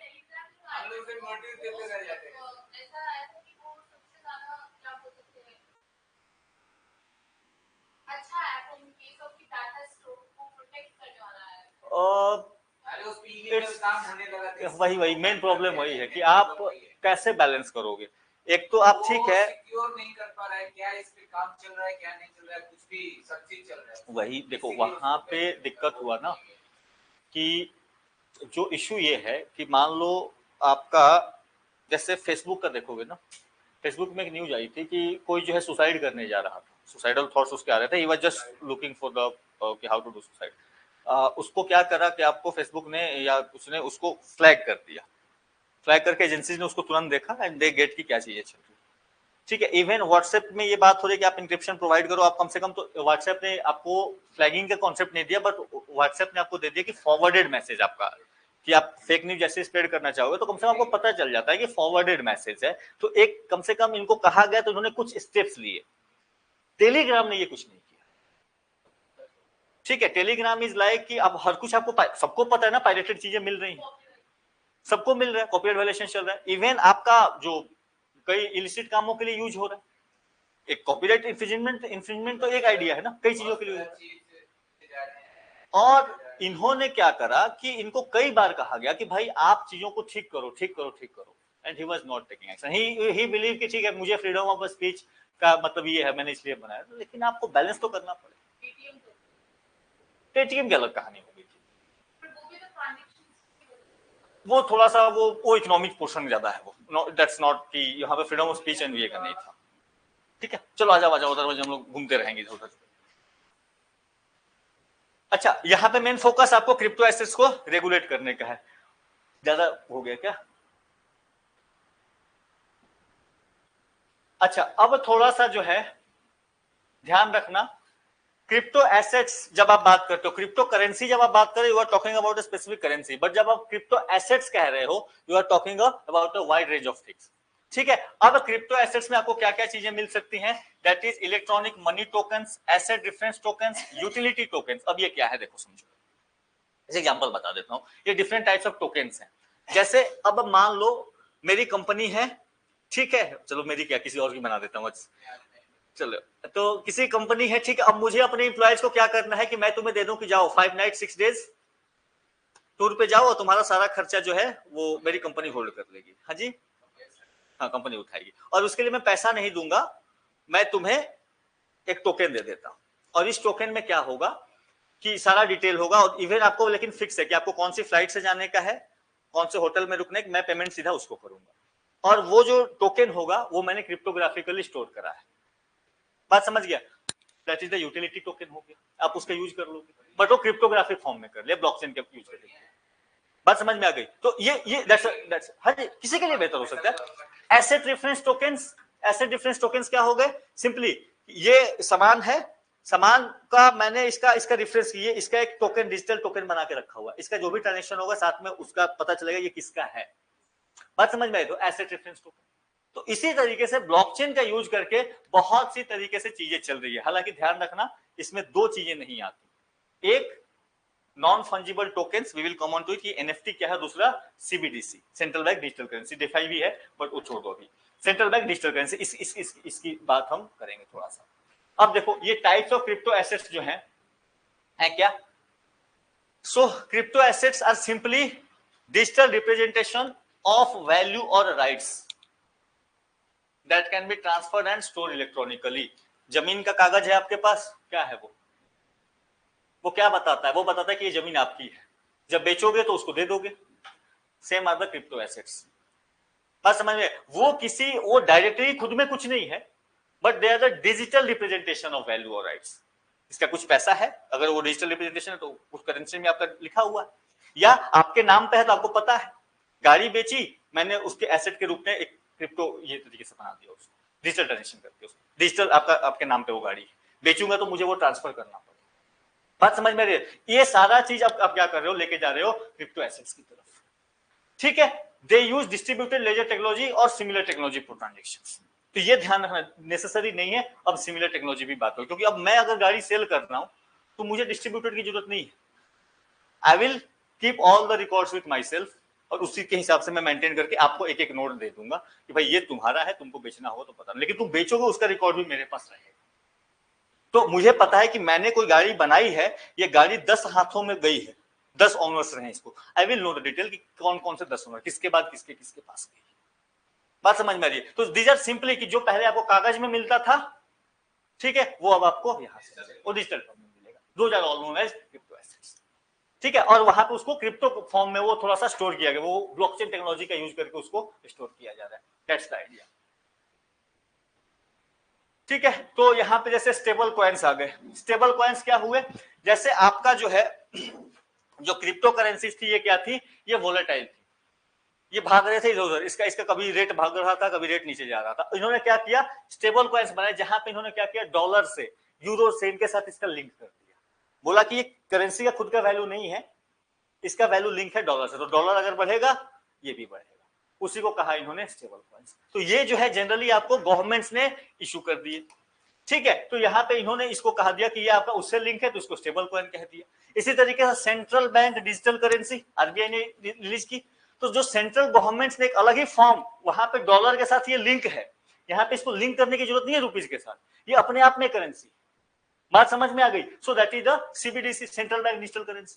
तो इस तरीके से, कई तरीके से आपका प्राइवेसी कॉइन्स, यहाँ पे क्या होगा कि आप कुछ चीजें आप पेमेंट, आपको कुछ चीजें आपको एक्सेस करनी है, ठीक है, उसके लिए आपको पेमेंट करना है, वो आप चाहते हो कि वो मेरा बैंक को भी ना पता चले, किसी को ना पता चले, उसके लिए आप स्पेसिफिक प्राइवेसी कॉइन्स खरीद सकते हो।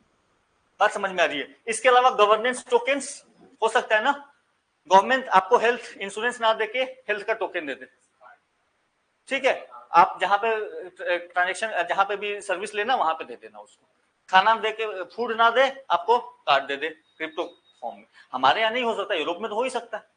हमारे यहाँ तो चलो भाई अभी लोग एक्सेस नहीं कर पाएंगे, उसको समझ नहीं पाएंगे। बहुत सारे लोग ऐसे हैं जिनको इनकी जरूरत है, वो जिनको मान लो खाना और आपको हेल्थ सर्विसेज प्रोवाइड करनी हो, they will not understand this thing. लेकिन यूरोप जैसी कंट्री में तो कर ही सकते हैं। ठीक है, बच्चों की स्कूल फीस गवर्नमेंट ना भर के आपको ही क्रिप्टो एसेट्स के फॉर्म में दे दे। So these are the governance tokens. इसी तरीके से यूटिलिटी टोकन्स, जो मैंने अभी आपको बताया, कंपनी वाली कहानी। ठीक है, और लास्ट में आते हैं नॉन फंजिबल टोकन्स।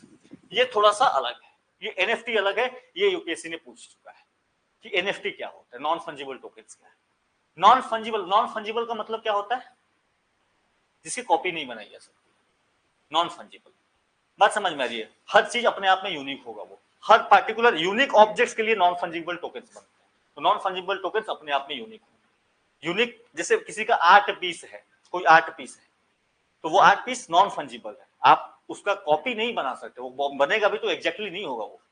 बात समझ में? इस तरीके के कुछ टोकन्स बनते हैं जिनको एनएफटी कहते हैं। We will come on to it, NFT का थोड़ा सा डिटेल में यहाँ पे चर्चा करेंगे इसके बारे में। इसको मैंने थोड़ा सा और डिटेल में आपको यहाँ पे कर दिया है कि स्टेबल कॉइन्स क्या है, currency like the US dollars, इसके साथ आपने पे किया है security tokens, ownership of a stake in real world asset और इंटरप्राइज। तो अगेन यहाँ पे जो आप ये ले रहे थे, क्या बोलते हैं उसको, स्टॉक्स में इक्विटी जो आप ले रहे थे, तो उस तरीके से आपको यहाँ पे भी रियल वर्ल्ड एसेट्स में जो आप लेते हो उनको सिक्योरिटी टोकन्स कहा गया। वो आपको क्रिप्टो फॉर्म में मिला हुआ है, ठीक है, वो छेड़छाड़ नहीं हो सकता उस किसी के साथ। इसके अलावा asset tokens, again gold, real estate, तो गोल्ड ना खरीद के आप गोल्ड एसेट्स ले लो। इसी तरीके से जो ऐसा, जैसे गवर्नमेंट ने क्या किया था, सोवरेन गोल्ड बॉन्ड्स वाला कॉन्सेप्ट याद है? सोवरेन गोल्ड बॉन्ड्स क्या था कि आप गोल्ड ना लो, आप गोल्ड के बॉन्ड ले लो गवर्नमेंट से। तो अब बॉन्ड भी ना लो, आप टोकन्स ले लो उसके। वो क्रिप्टोग्राफिकल स्टोर है, गवर्नमेंट ही कर सकती है, गवर्नमेंट ही वो जो बॉन्ड बना रही है उस बॉन्ड को क्रिप्टोग्राफिक फॉर्म में उसको स्टोर करके रखे, that will become a crypto asset itself. बात समझ में आ रही है? तो पहले जो आपका रसीद करता था वो रसीद अब डिजिटल फॉर्म में करता है, that is the crypto asset.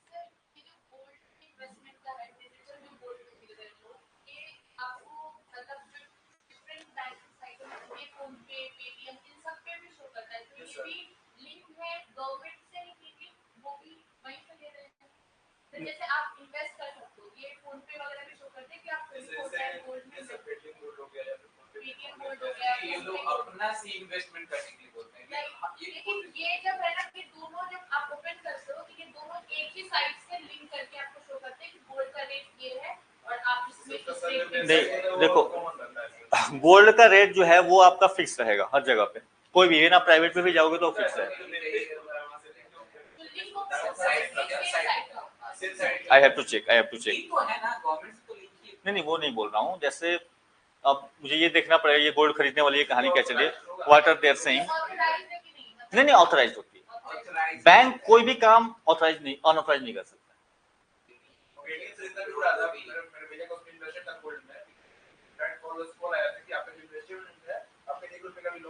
नहीं ये जो अच्छा जैसे पेटीएम और ये कर रहे हैं ना, ये डायरेक्टली खुद से इन्वेस्ट नहीं कर रहे होंगे, ये आपको एज ए ट्रांजेक्शन देने का काम कर देते हैं, आपको सर्विस प्रोवाइड करा देते हैं, मीडियम की तरीके से काम करते हैं, ये मीडियम की तरीके से काम करते हैं, क्योंकि ये खुद से इन्वेस्ट नहीं कर रहे। आपका बैंक कर सकता है आप अगर चाहो तो, लेकिन ये नहीं करे, ठीक है, ये मीडियम है। अरे इट्स लाइक जियो को पेमेंट करते हो अपने, मान लो फोन को रिचार्ज करने के लिए, फोन रिचार्ज करने तो आपका ट्रांजेक्शन जो है वो जियो के साथ हो रहा है, they are just providing the platform, ठीक है। तो ये पेटीएम और ये प्लेटफॉर्म का काम करना गोल्ड खरीदने के लिए, they are acting like that, ठीक है।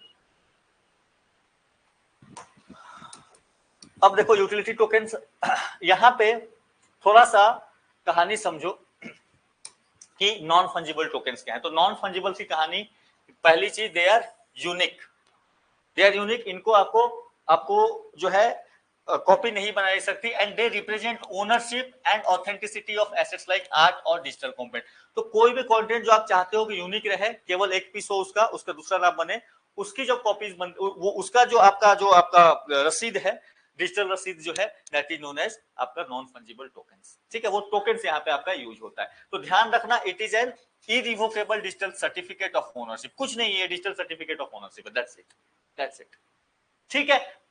बट याद रखना, फॉर अ गिवन एसेट जो है ये आपका ऑथेंटिसिटी होता है, और साथ ही साथ इसकी कॉपीज आपको नहीं बनाई जा सकती। यहाँ पे NFT are cryptographically verifiable and each one is unique. यही कहानी थोड़ी सी 2-3 बार उधर इसको मैंने कर दिया, जस्ट ए मिनट। इसको और थोड़ा सा आप समझो कि अगर जो फंजिबल टोकन्स होंगे उसके साथ क्या डिफरेंस हो जाएगा, दोनों के डिफरेंस समझो, fungible and non fungible tokens में।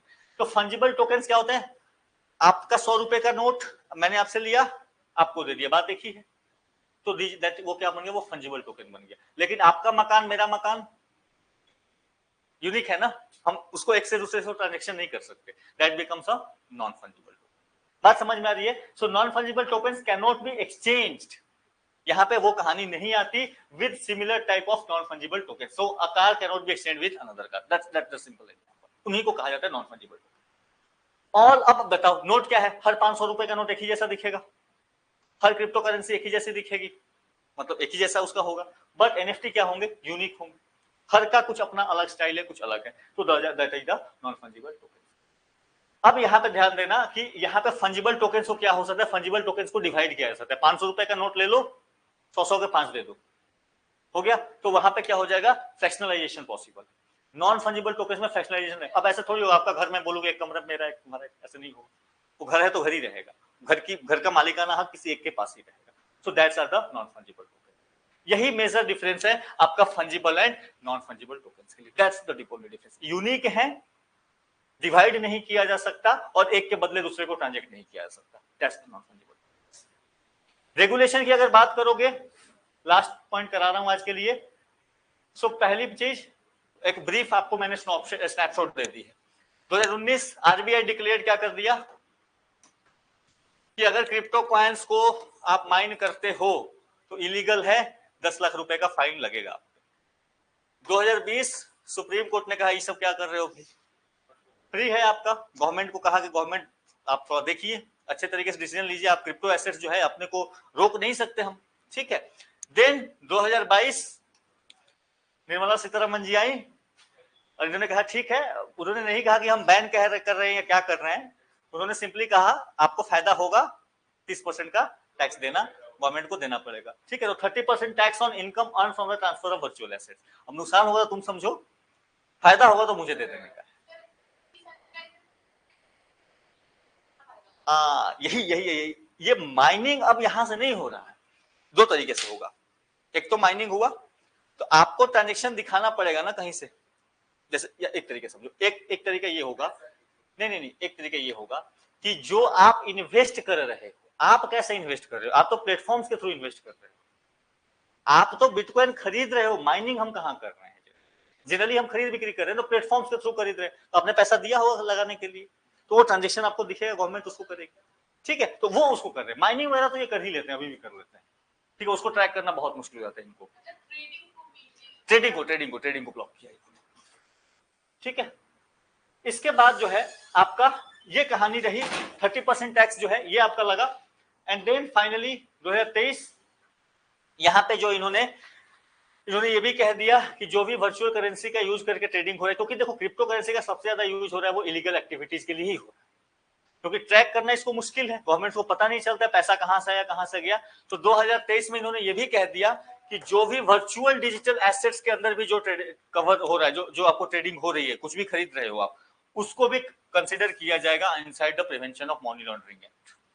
तो उसको गवर्नमेंट, ताकि उसके अंदर गवर्नमेंट वर्चुअल एसेट्स के ट्रांजेक्शन को भी ज्यादा फोकस से ट्रैक करेगी, दैट्स द पर्पस इसका, prevention of money laundering act, क्योंकि ये काफी एक अच्छा रास्ता बन गया था पैसा इधर उधर करने का, ठीक है। फाइनली 2023 G20 वाले जब आए थे, इन्होंने न्यू दिल्ली डिक्लेरेशन को अडॉप्ट किया, इन्होंने कहा declaration calling for effective regulation of crypto assets, हम लेके आएंगे, हर देश अपने तरीके से कानून लेगा, उन्होंने फ्रेमवर्क स्टैब्लिश किया कि कैसे कैसे। तो भारत में क्रिप्टो एसेट्स को लेकर के रेगुलेशन क्या है, उसकी पूरी कहानी बस अभी तक इतनी। हर दिन कभी कभार न्यूज में आएगा, गवर्नमेंट ये कहना चाहती है, वो कहना चाहती है, जब तक कोई एक फाइनल लॉ ना आ जाए उतना टेंशन नहीं लेने का, ठीक है। तो मैं डेटा सिक्योरिटी वाले लॉ 5 साल से ट्रैक कर रहा हूँ, आज तक नहीं आई, ठीक है, बार बार नोट्स तैयार होते हैं और नोट्स फटते रहते हैं, वो कुछ हुआ उसमें कुछ नहीं, तो इतना टेंशन नहीं लेने का है, ठीक है। तो इतनी कहानी जो है आप ब्लॉकचेन के लिए रखें। कल की कहानी जो होगी हमारी आर्टिफिशियल इंटेलिजेंस, चैट जीपीटी, ये सब क्या है, इनकी चर्चा जो है हम लोग कल के डेट में करेंगे, ठीक है। तो ब्लॉकचेन में एक बार ब्रीफ बता देता हूँ, रिवीजन क्या क्या करना है। ब्लॉकचेन क्या है, सिंपल से एक बार पढ़ना इसको जाकर के, क्योंकि मैंने आपको जो ब्रीफ बताया ना, जब तक आप इसको पढ़ोगे नहीं तो नहीं समझ में आएगी चीजें, वो आपको मैंने आसान भाषा में बताई है, थोड़ा टेक्निकल हो जाता है, लेकिन नोट्स मैंने कोशिश की है कि आसान भाषा में ही रहे, कोशिश करी है, आई एम नॉट श्योर कि कितना हो पाया है, ठीक है। तो ब्लॉकचेन, साथ ही साथ इसका जो है आपका यूसेज कहां कहां पे हो सकते हैं ब्लॉकचेन के, दूसरे जो है आपका ब्लॉकचेन में proof of stake, proof of work क्या है, ये कैसे आपका सिक्योर्ड कनेक्शन है, कैसे आपका ये आपका चेन का फॉर्मेशन करता है, कैसे डिसेंट्रलाइज्ड है, ठीक है, बैस सैस ये सब चीजें क्या है, और अभी का रिसेंट में आपका माइका क्या हुआ, डिजिटल एसेट्स कितने तरीके के हैं, और इंडिया में क्या रेगुलेशन है, इतनी कहानी ब्लॉकचेन में। क्योंकि ये दोनों के क्वेश्चन किस गवर्नेंस, मैंने आपका इसीलिए साइंस टेक के साथ जो उसका गवर्नेंस वाला पोर्शन है वो मैं कवर करा देता हूँ।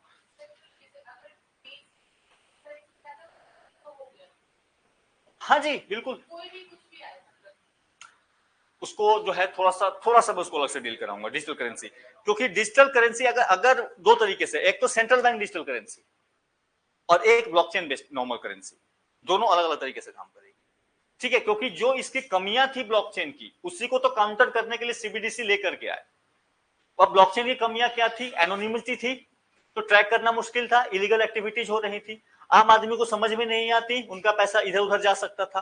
तीसरा क्या था, डिसेंट्रलाइज था, आरबीआई कंट्रोल नहीं कर सकती, तो उसका जरूरत होती है ना कि भाई आपको गवर्नमेंट का एक रोल होता है ना कि आप अपने मार्केट्स को कंट्रोल करो, आपके मार्केट्स में इंटरेस्ट रेट ऊपर बढ़ रहा है तो it's the responsibility of the central bank, but उसके कंट्रोल में ही कुछ नहीं है, तो मार्केट मैनिपुलेशन होने के चांसेस बहुत ज्यादा हो जाते, उसका कंट्रोल खत्म हो जाता, तो ये इशू हो जाता। इसी चीज को तो वो लेके आए सीबीडीसी के थ्रू कि ठीक है डिजिटली करना है ना, करो, वी विल कंट्रोल। तो वहां पे जो उसका डिसेंट्रलाइजेशन का प्रोसेस था उसको उन्होंने हटा लिया, साथ में ये बैलेंस करने का प्रयास किया कि जो मॉडर्न टेक्नोलॉजी आ रही है उसको हम अडॉप्ट भी करें, मार्केट से छूट ना जाए, ये भी कोशिश है। लेकिन सीबीडीसी का बहुत ज्यादा लोगों ने यूज नहीं किया, क्योंकि लोगों का अभी वो भरोसा नहीं आया सीबीडीसी पे, क्योंकि ऑब्वियसली ना सीबीडीसी सेम जो हम फोन पे में रख रहे हैं, क्या डिफरेंस है, मैं डिजिटल करेंसी लेके रखूं फोन पे या मैं अपने फोन पे में जो डिजिटल नंबर है, दोनों में क्या डिफरेंस है, सेम ही तो है।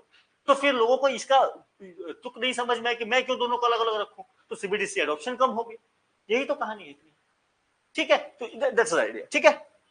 चलो इसके बाद मिलते हैं हम लोग कल के क्लास में, शाम को मेरी क्लास है।